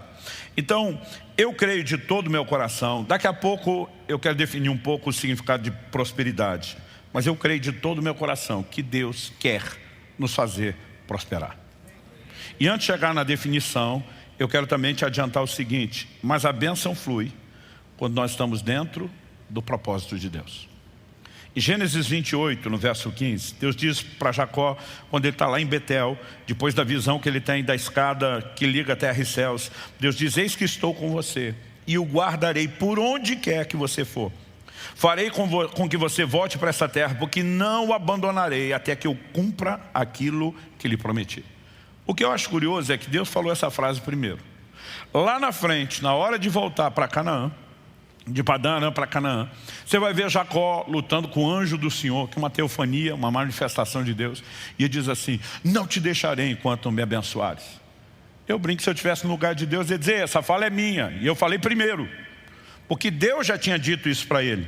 Eu não vou te abandonar até que eu cumpra aquilo que eu te prometi. Deus está dizendo: eu não te deixo até que o propósito se cumpra. Você pode confiar nisso. De alguma forma, ele está dizendo o seguinte: eu que não largo você enquanto o Senhor não me abençoar. E eu e você precisamos entender que a bênção, muitas vezes na nossa percepção, é apenas garantir um bem-estar pessoal. Na percepção de Deus, eu vou cumprir um propósito que terá como efeito colateral essa bênçãozinha menor que você está imaginando. Mas normalmente o que Deus está fazendo é sempre maior. E eu e você precisamos questionar o propósito. Porque muitas vezes o meu e o seu propósito, por falta de percepção, por falta de capacidade, por limitação, ele é raso. Mas quando eu e você sintonizamos com o de Deus, a coisa começa a ficar diferente. Gente, muitas vezes nós ficamos olhando para pessoas prosperar, a gente pensa: puxa, o cara escolheu a área certa do negócio, eu escolhi errado. Não, o cara estava na cidade certa, eu estava na errada. O cara pegou o timing correto, o meu estava errado. Mas deixa eu dizer para você, quando eu olho para José, vendido pelos seus irmãos, entra no Egito como escravo. Na casa de Potifar, a Bíblia diz que Deus o fez prosperar. Ele é preso injustamente. Na prisão, a Bíblia diz que Deus o fez prosperar. Na casa de Potifar, ele exerce liderança, vira chefe dos escravos. Na prisão, ele vira chefe dos presos. Algo que eu e você precisamos entender é que a provisão de Deus, a bênção de Deus, não depende de oportunidades, mas de uma convicção de que Ele está conosco. Abraão precisa separar de Ló, que era uma coisa que ele não devia ter feito desde o início. Deus diz: deixa tua terra, tua parentela. Ele diz: vou largar todo mundo, mas esse menino sem pai, esse sobrinho precisa de mim, eu vou levá-lo. Enquanto Abraão não se separou de Ló, Deus não voltou a falar mais nada para ele. Muitas vezes nós estamos pedindo que Deus dê liderança. Imagina ele olhando para mim e para você, dizendo: você não fez nem a primeira parte que eu falei, por que é que eu vou revelar o resto do plano? Mas quando ele obedece aquela parte, Deus vai voltar a falar com ele a respeito da sequência. Mas na hora de obedecer, eu fico imaginando ele pensando: o que eu fiz? Canaã toda podia ser só minha, mas agora nós temos que resolver isso. E diz: Ló, faz o seguinte, escolhe o que você quiser, eu fico com a sobra. Vamos parar para pensar numa partilha hoje, numa sociedade que vai ser dividida. O outro diz: escolhe o que você quiser, seja a carteira de cliente, seja o patrimônio, eu fico com a sobra. Sabe o que Abraão está dizendo? Eu não vivo de oportunidade. Eu tenho um Deus que vai me guiar, que vai me fazer prosperar. E não importa as circunstâncias ou oportunidades, meu Deus vai à minha frente, Ele vai criar essas coisas. E você precisamos aprender a ter um posicionamento de fé e de confiança. Não se trata só de otimismo ou pessimismo, não é só olhar a metade cheia do copo ou a vazia, mas confiar que nós vamos viver intervenções de Deus. Quando Deus diz: fique em Gerar, não parece ser uma boa ideia, mas quando eu e você confiamos naquele que dá a direção, a coisa vai fazer toda a diferença. Pedro teve uma noite frustrante, tentou pescar, não conseguiu nada. Jesus chega e diz: posso usar o seu barco? Eu fico tentando imaginar o mau humor de quem já virou a noite sem dormir. Essa noite eu fui dormir tarde, tive que levantar muito cedo para viajar e poder estar aqui. Quando você dorme pouco já dá uma irritação, mas não dormir, para mim está entre aquilo que de mais estressante a gente pode achar. Eles estão talvez tentando reagrupar, repensar o que fazer. Agora Jesus chega e diz: posso usar o seu barco? Posso usar o seu negócio? Imagino Pedro dizendo: já perdemos a noite, agora vamos perder o dia de trabalho, o dia de produtividade. Mas de alguma forma, quando ele diz: ok, vamos cumprir o que é do seu interesse, isso proporciona um ambiente para quê? Daqui a pouco ele vai ter uma pesca milagrosa, sobrenatural. Quando nós colocamos Deus à frente, isso faz toda a diferença.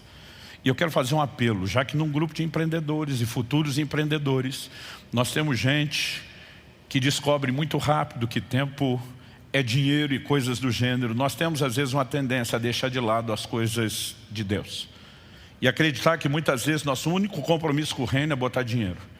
Eu quero te dizer que Deus espera um pouco mais de você do que só o seu investimento, por melhor que ele seja. E nós precisamos ter uma mentalidade que nos impeça de continuar dando algumas desculpas como não tenho tempo para ganhar alguém para Jesus, não tenho tempo para evangelizar, não tenho tempo para discipular, não tenho tempo para liderar ou para servir em alguma área. Eu vou dar um exemplo que de vez em quando a gente dá aqui quando quer tocar o terror e apelar.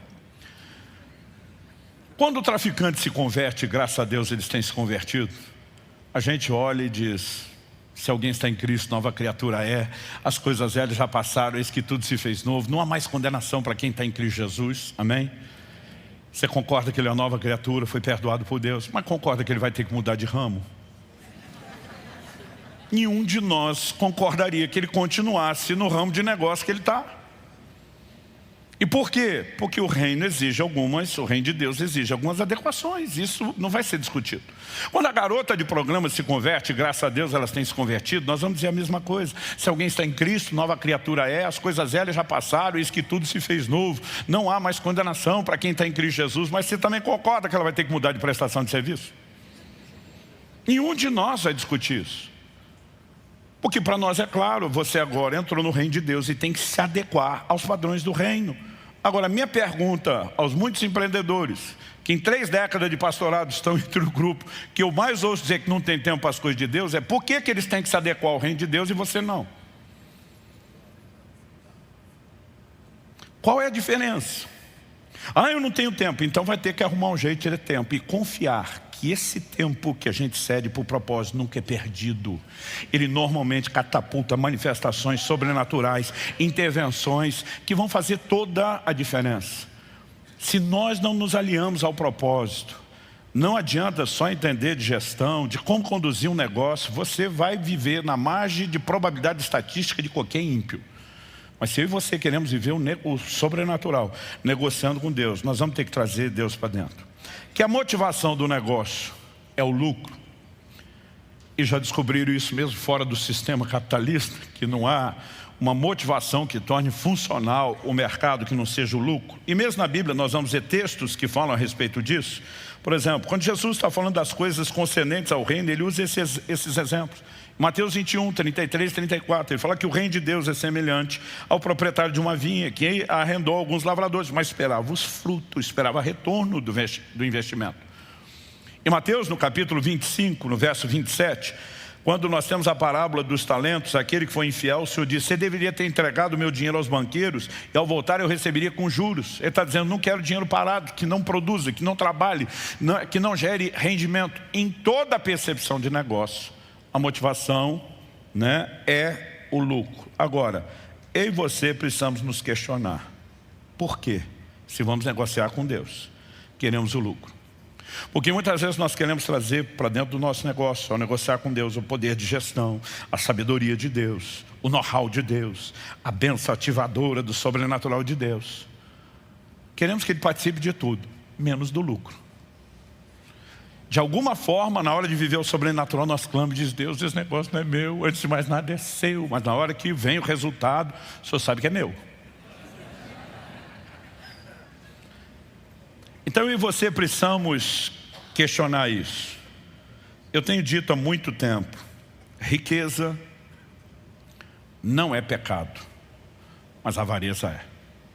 E nós precisamos tomar cuidado com algo que assim é uma linha muito tênue. Um dia um irmão falou para mim, pastor, já dizia a Sagrada Escritura, o dinheiro é a raiz de todos os males. Eu falei, negativo, a Bíblia nunca falou isso. Ele, claro que falou. Eu falei, não falou. Falou, não falou. Eu falei, me mostra onde falou. Está num lugar lá que se o senhor me ajudar a achar, eu te mostro. Eu falei, você deve estar falando de 1 Timóteo 6, 9 e 10, onde ele diz, o amor ao dinheiro é a raiz de todos. Aí, eu falei, isso não é dinheiro, é amor ao dinheiro. Ele falou, qual a diferença? Eu falei, a diferença é gigantesca. Porque alguém pode amar o dinheiro sem ter dinheiro. E o cara nem está falido, quebrado, mais quebrado que arroz terceira, naquele estado de chamar a mulher de meu bem, o banco confisca. Não bastasse isso tudo, ele ainda tem a raiz de todos os males, além de não ter dinheiro. Porque o problema é o amor ao dinheiro, não é o dinheiro. Salmo 62, 10 diz, se as vossas riquezas aumentam, não ponhais nelas o coração. Alguém diz com muita propriedade, errado não é o crente ter dinheiro, é o dinheiro ter o crente. Aliás, essa é uma definição antiga de avareza. O avarento não possui as coisas, são as coisas que o possuem. Agora, quando eu e você conseguimos entender, separar, blindar o nosso coração contra a avareza e buscarmos a mesma liderança, o conhecimento da vontade, do propósito de Deus, como na hora de fazer um negócio, sobre a gestão e administração do lucro, isso vai fazer toda a diferença. Nós não podemos imaginar que Deus é o sócio ajudante querendo nos fazer crescer para que a gente consiga tudo aquilo que a gente quer. Deus, na verdade, diz: você é meu sócio ajudante e eu quero que você cresça trabalhando comigo para que você me ajude a fazer o que eu quero. Dá para entender a perspectiva? Ela é completamente diferente. Então, em Efésios 4:28, a Bíblia diz: aquele que antes roubava, antes presume-se antes da conversão, negócio ilícito, ele diz: não roube mais, antes trabalhe, fazendo o que é justo.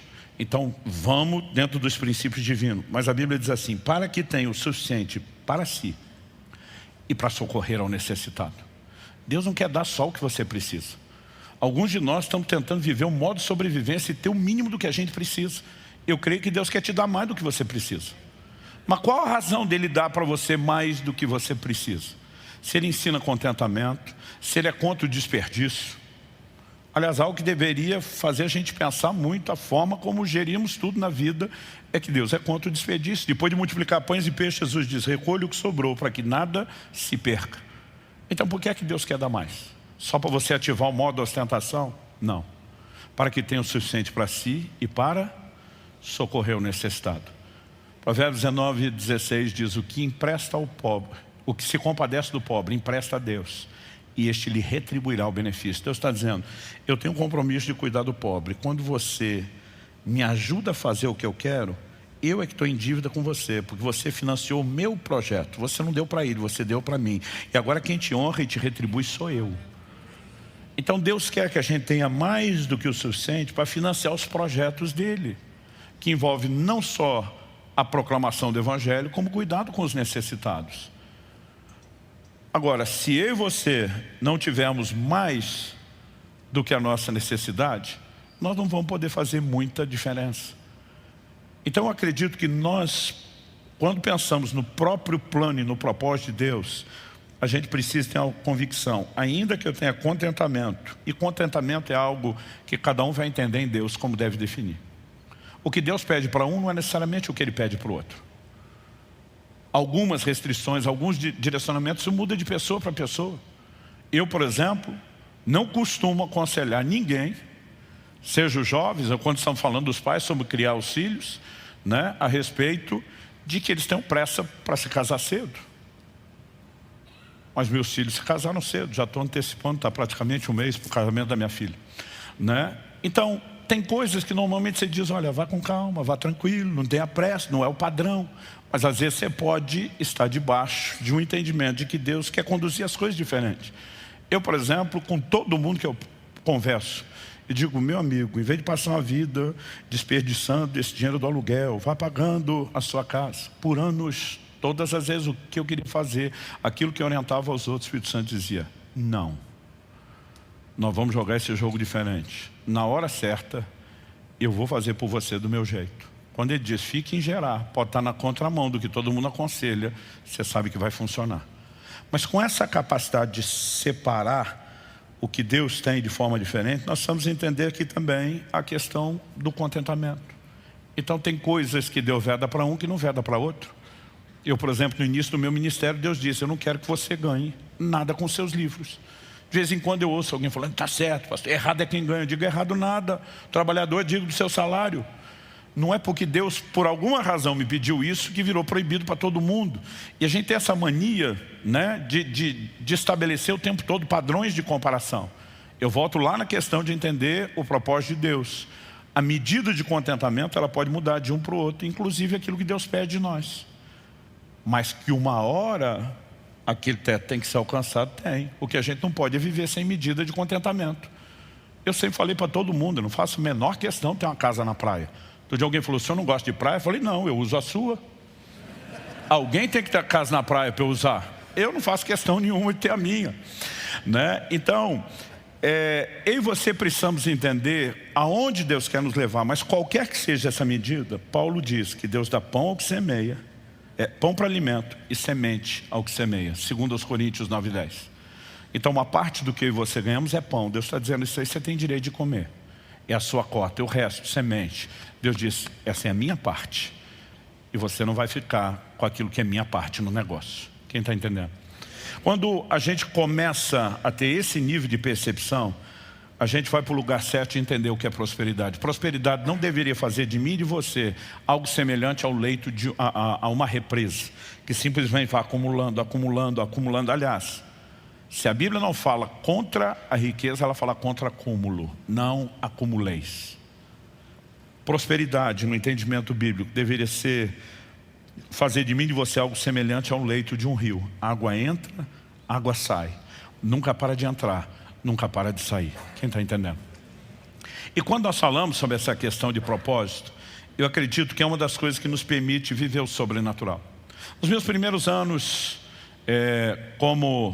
como pastor, morava ainda em Guarapuava, aqui mesmo no interior. E eu me lembro de um dia que eu estava conversando com um irmão e era simplesmente curiosidade. Eu falei, cara, você é um engenheiro agrônomo, trabalha com plantio, como que funciona a gestão de produtividade? E ele começou a me mostrar o tipo de programa que ele tinha, o que não, o que controlava, o que não. Desde em cada área do plantio, eles controlam a quantidade de chuva, o tipo de insumo que se coloca, se a terra tem necessidade de alguma reposição, como calcário, e ele está lá me explicando. Ele falou, com isso, a gente vai conseguindo mapear pelos resultados o que faltou, o que ajudou, e nós vamos mudando. Ele falou assim, e ano após ano a gente consegue ir subindo produtividade.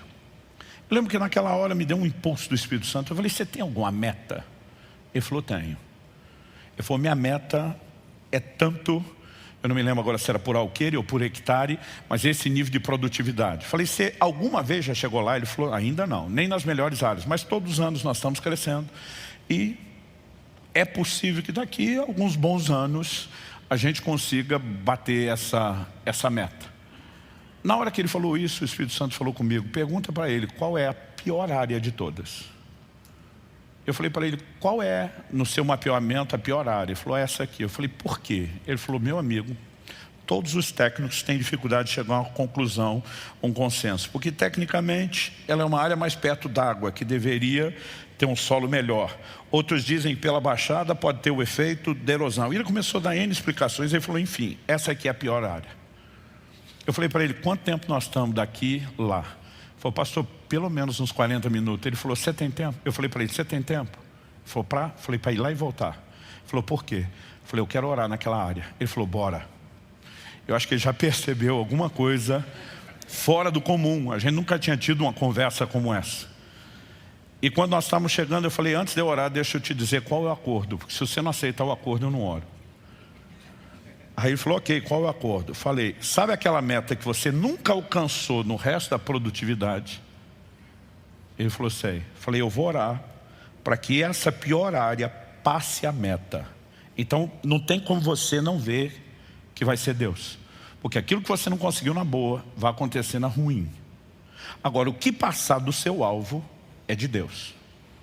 Ele fechado. Eu falei, rápido assim, não vai nem pensar. Ele falou, pastor, eu nunca cheguei na meta nem na parte boa. O senhor está dizendo que eu posso chegar na meta na ruim? Quem está no lucro sou eu. Eu falei, não pense assim que isso vai te atrapalhar. É você e o sócio. É lucro para os dois lados. Ele falou, fechado. Eu ajoelhei naquela terra. Eu fiz uma oração. E naquela colheita, aquela área estourou aquele recorde que nunca tinha alcançado em lugar nenhum. Alguém falou para mim, pastor, porque não orou na fazenda inteira. A direção de Deus era aquilo, eu creio que era muito mais uma lição.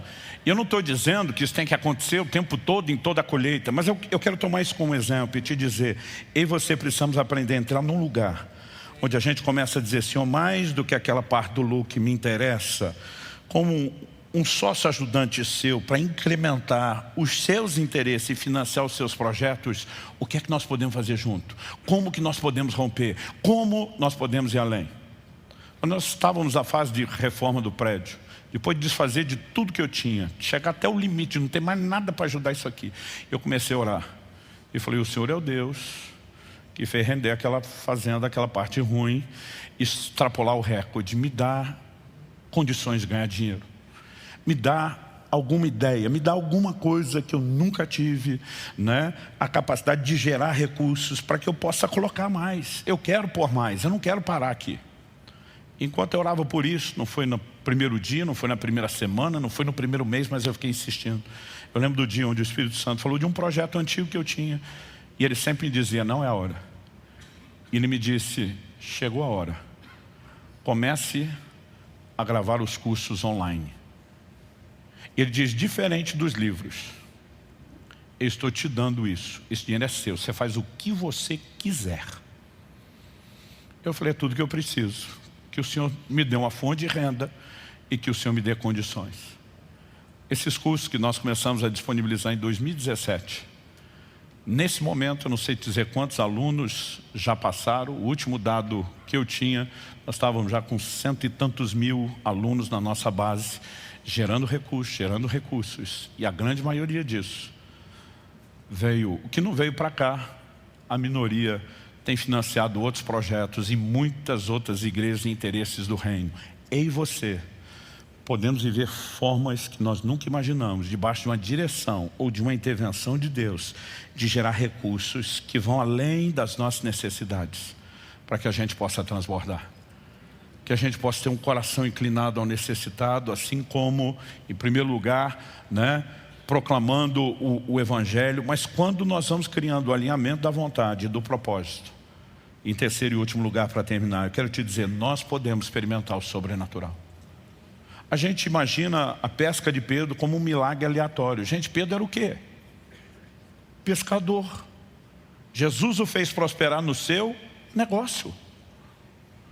E quando eu e você paramos para pensar nisso, eu não consigo simplesmente olhar e dizer, não tem nada aqui que possa nos inspirar. Em outro momento, Mateus no capítulo 17, de 24 a 27, a Bíblia diz que abordaram Pedro questionando, o seu mestre não paga um imposto? Estava em questão ali, era o imposto do templo. Pedro diz, paga. Claro que Jesus paga. E ele simplesmente vai para casa pensando, e agora? O que é que eu falo para Jesus? Que os credores estão no pé dele.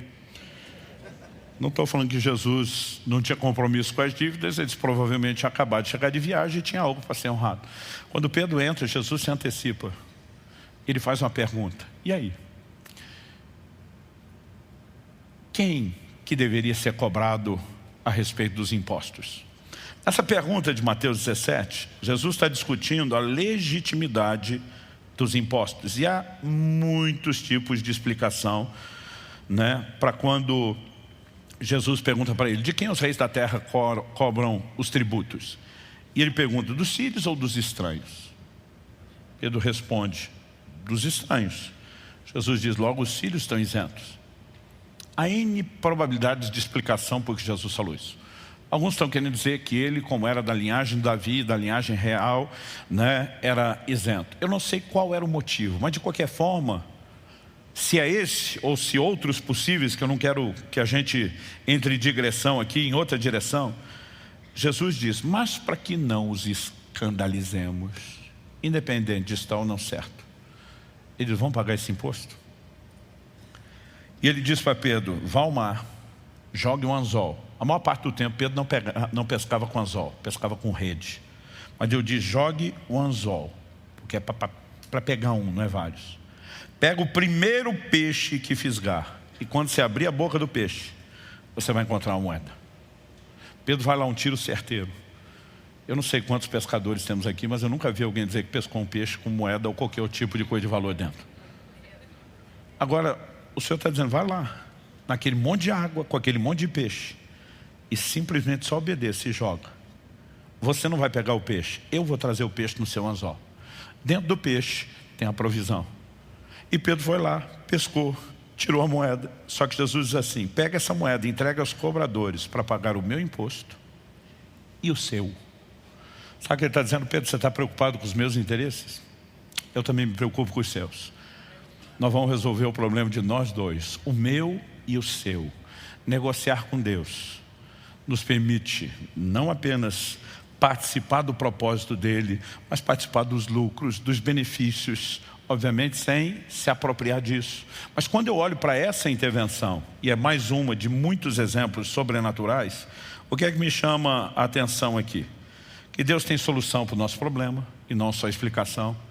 Inclusive, muitos de nós estamos precisando de um desafio de fé para pagar impostos maior do que o de Pedro, mas entender que a provisão sobrenatural, ela também pode se manifestar por vias naturais. Deus mandou Pedro pescar porque é o que ele sabia fazer. Ele diz, vou usar a sua expertise, eu vou usar o seu negócio, eu vou interferir em seu favor nessa área específica. E aí não resolve só o problema de Jesus, resolve o de Pedro, não é só o de Pedro, é o de Jesus.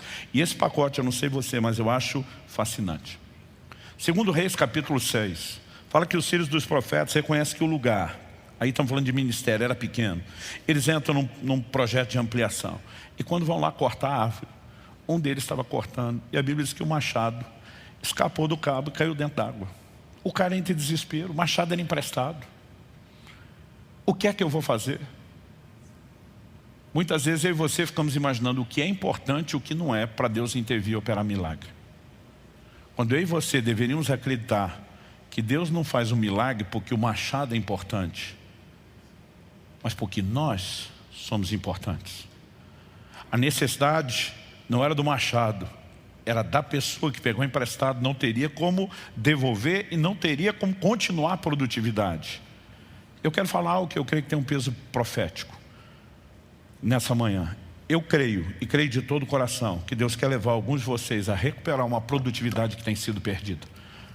Coisas que pararam, e não estou falando só de efeito de pandemia, coisas que se interromperam, coisas que foram paralisadas. O Eliseu diz, onde é que está onde é que caiu? Diz, foi aqui. Ele pega o cabo, lança na água, e a Bíblia diz que o machado flutuou. Gente, na minha cabeça era mais fácil de eu dizer, vou abençoar a sua pineia, você mergulhar até conseguir achar e você trazer de volta. O machado flutuar faz sentido para você? Irmão, milagre nunca faz sentido. Milagre é milagre. E se fizesse sentido, não era milagre. Mas nós podemos viver intervenções sobrenaturais. E eu creio que nós estamos nos aproximando de um tempo onde Deus quer despertar o nosso coração, a nossa fé, nos levar a um lugar de alinhamento e dizer, eu não vou apenas aumentar a minha parte do lucro enquanto sócio dele. Eu quero ajudá-lo a aumentar dele e cuidar dos interesses dele. Eu também vou ser beneficiado. Mas vou ser beneficiado com o coração alinhado ao dele, agindo da forma correta, entendendo quais são meus limites. E não só preocupado em não avançar no que é dele, mas usar e administrar bem aquilo que é dele. Agora, a pergunta a ser feita é, se é possível a semelhança de Isaac, colher em tempos de crise. Será que eu e você vamos só sentar, chorar e reclamar que nós estamos num momento econômico de pós-pandemia, que tem uma guerra ou possíveis outras afetando o cenário, ou que as eleições não aconteceram do jeito que nós esperamos, então agora é só esperar o pior? Eu e você podemos trabalhar com toda a previsibilidade humana necessária, mas eu e você podemos entender que nós podemos viver resultados que ninguém mais tem, porque eles não têm o sócio que eu e você temos, porque eles não entenderam a bênção, o privilégio, a honra, a alegria que é de negociar com Deus. E eu quero terminar fazendo duas coisas. Em primeiro é provocar a sua fé e a sua resposta a esse lugar. Se Deus abençoou um Potifar, gente, que era um senhor ímpio, por amor a José, que está lá só como escravo trabalhando. Você já parou para pensar o que ele não pode fazer pelo negócio de José? Eu não sei você, mas minha fé fica empolgada. Se o ímpio para quem nós trabalhamos pode prosperar por causa de nós, e quando nós, com o mesmo coração e disposição, estamos dedicando a servir ao Senhor, por que não podemos viver intervenções extraordinárias? No Salmo 114, do verso 12 ao 15, tem uma oração que eu faço desde a minha adolescência. Que os nossos filhos sejam na sua mocidade como plantas viçosas. Que as nossas filhas sejam como colunas esculpidas para um palácio. Que os nossos celeiros transbordem, cheios de todo tipo de provisões. Que os nossos rebanhos produzam a milhares e a dezenas de milhares em nossos campos. Que o nosso gado seja fértil e as vacas não percam as suas crias. Não haja gritos de lamento em nossas praças. Bem-aventurado o povo a quem assim sucede. Sim, feliz é o povo cujo Deus ou cuja nação é o Senhor. Normalmente a gente fala da nação cujo Deus é o Senhor, só falando de gente que professa fé. Aqui a Bíblia está falando de um povo que experimenta as intervenções de Deus na sua casa, na sua família, nos seus negócios, que está alinhado ao propósito, que vive o sobrenatural. E ele vai dizer, feliz é a nação cujo Deus é o Senhor, é quando Deus é o sócio para valer, e está presente, e participa, e faz diferença. Mas não é algo que a gente apenas professa nominalmente. Agora você consegue imaginar, se um exército de nós começar a viver os seus negócios como sócios de Deus, o impacto que nós podemos produzir na nossa própria economia e na economia do país? Eu acredito que está chegando um tempo onde Deus vai cumprir aquilo que é repetido nas Escrituras. Ele vai tirar do ímpio para depositar na conta do justo.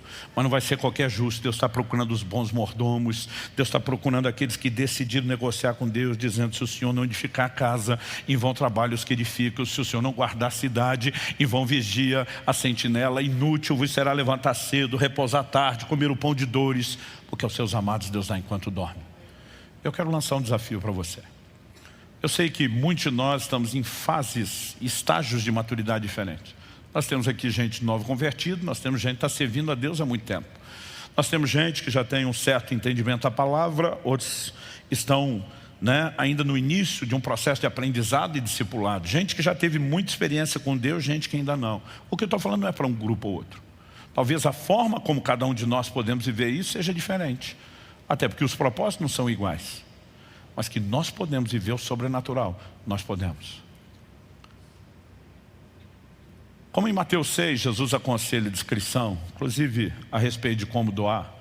Eu faz muito tempo que eu tomei uma opção, até porque a nossa vida acaba se tornando muito pública, que às vezes não dá testemunhos demais de coisas que estamos experimentando e vivendo, porque em alguns casos você pode ser mal entendido se não tiver explicação demais, e eu não gosto de dar explicação demais.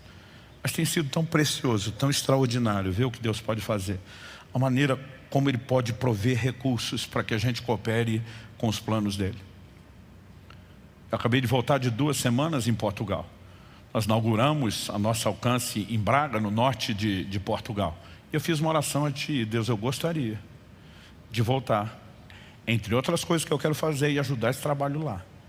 Eu gostaria de voltar deixando pelo menos 1 ano de aluguel pago, adiantado. O tempo todo eu tenho orado para Deus. A gente olha aquela outra igreja, aquela outra na outra cidade, aquela.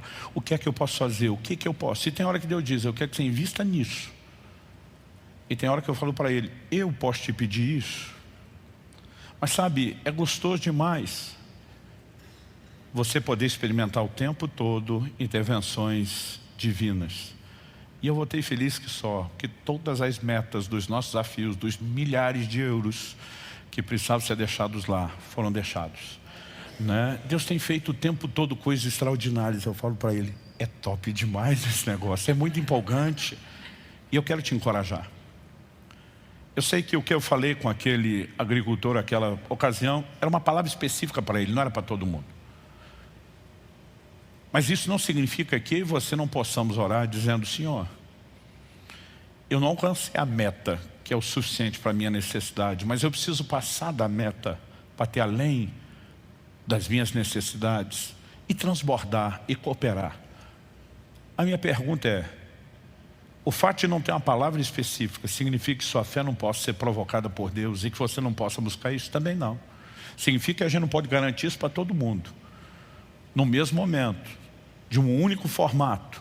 Mas eu gostaria que você pudesse colocar sua vida, seu negócio diante de Deus, o futuro negócio. Alguns estão aqui porque já estão de olho lá na frente e dizendo, eu vou viver o melhor de Deus.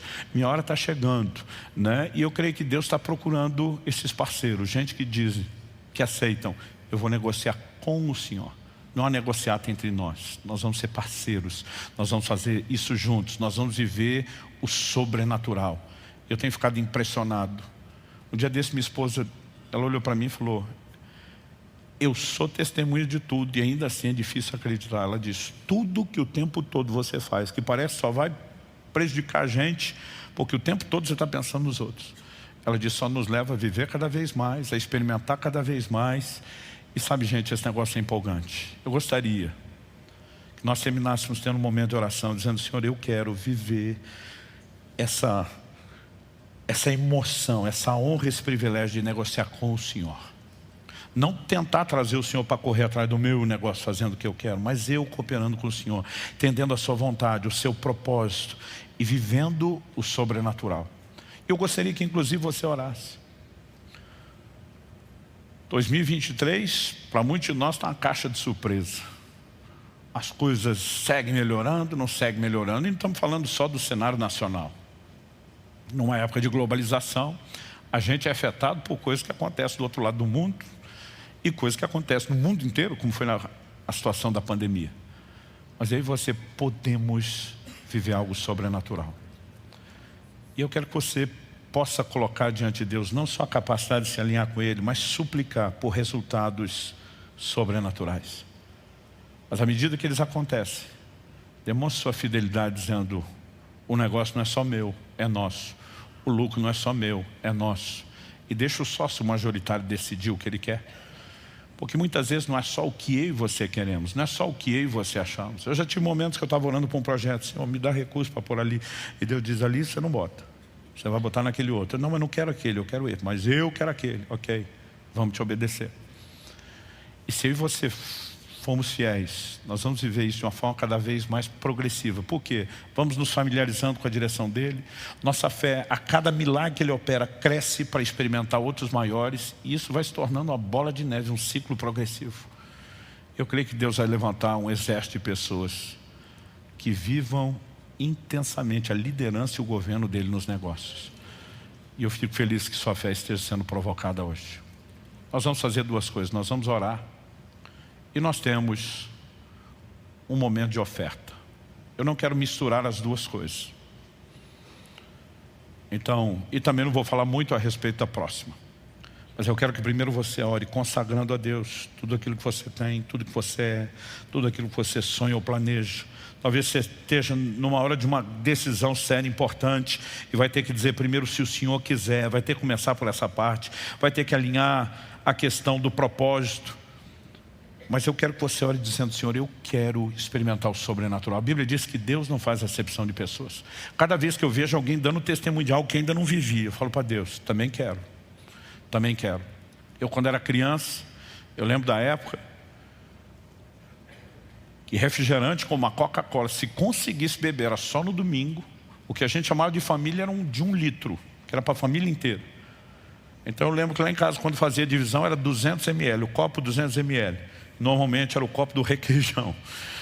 Eu e meus irmãos, a gente colocava o copo um do lado do outro, mamãe ia colocando e a gente fiscalizando. Não, pôs mais para ele, põe aqui.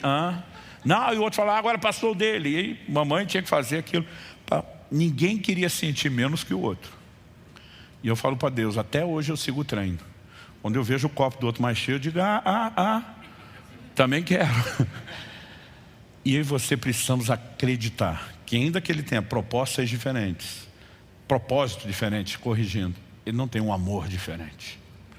Cada um de nós tem todo o direito de viver o sobrenatural e a intervenção. Elas não precisam ser iguais, mas nós vamos viver essas declarações, Deus dizendo: eu intervenho, você não está sozinho, nós estamos juntos, você chama a minha atenção, eu ouço a sua voz e eu quero que você ouça a minha. Gente, isso é empolgante demais.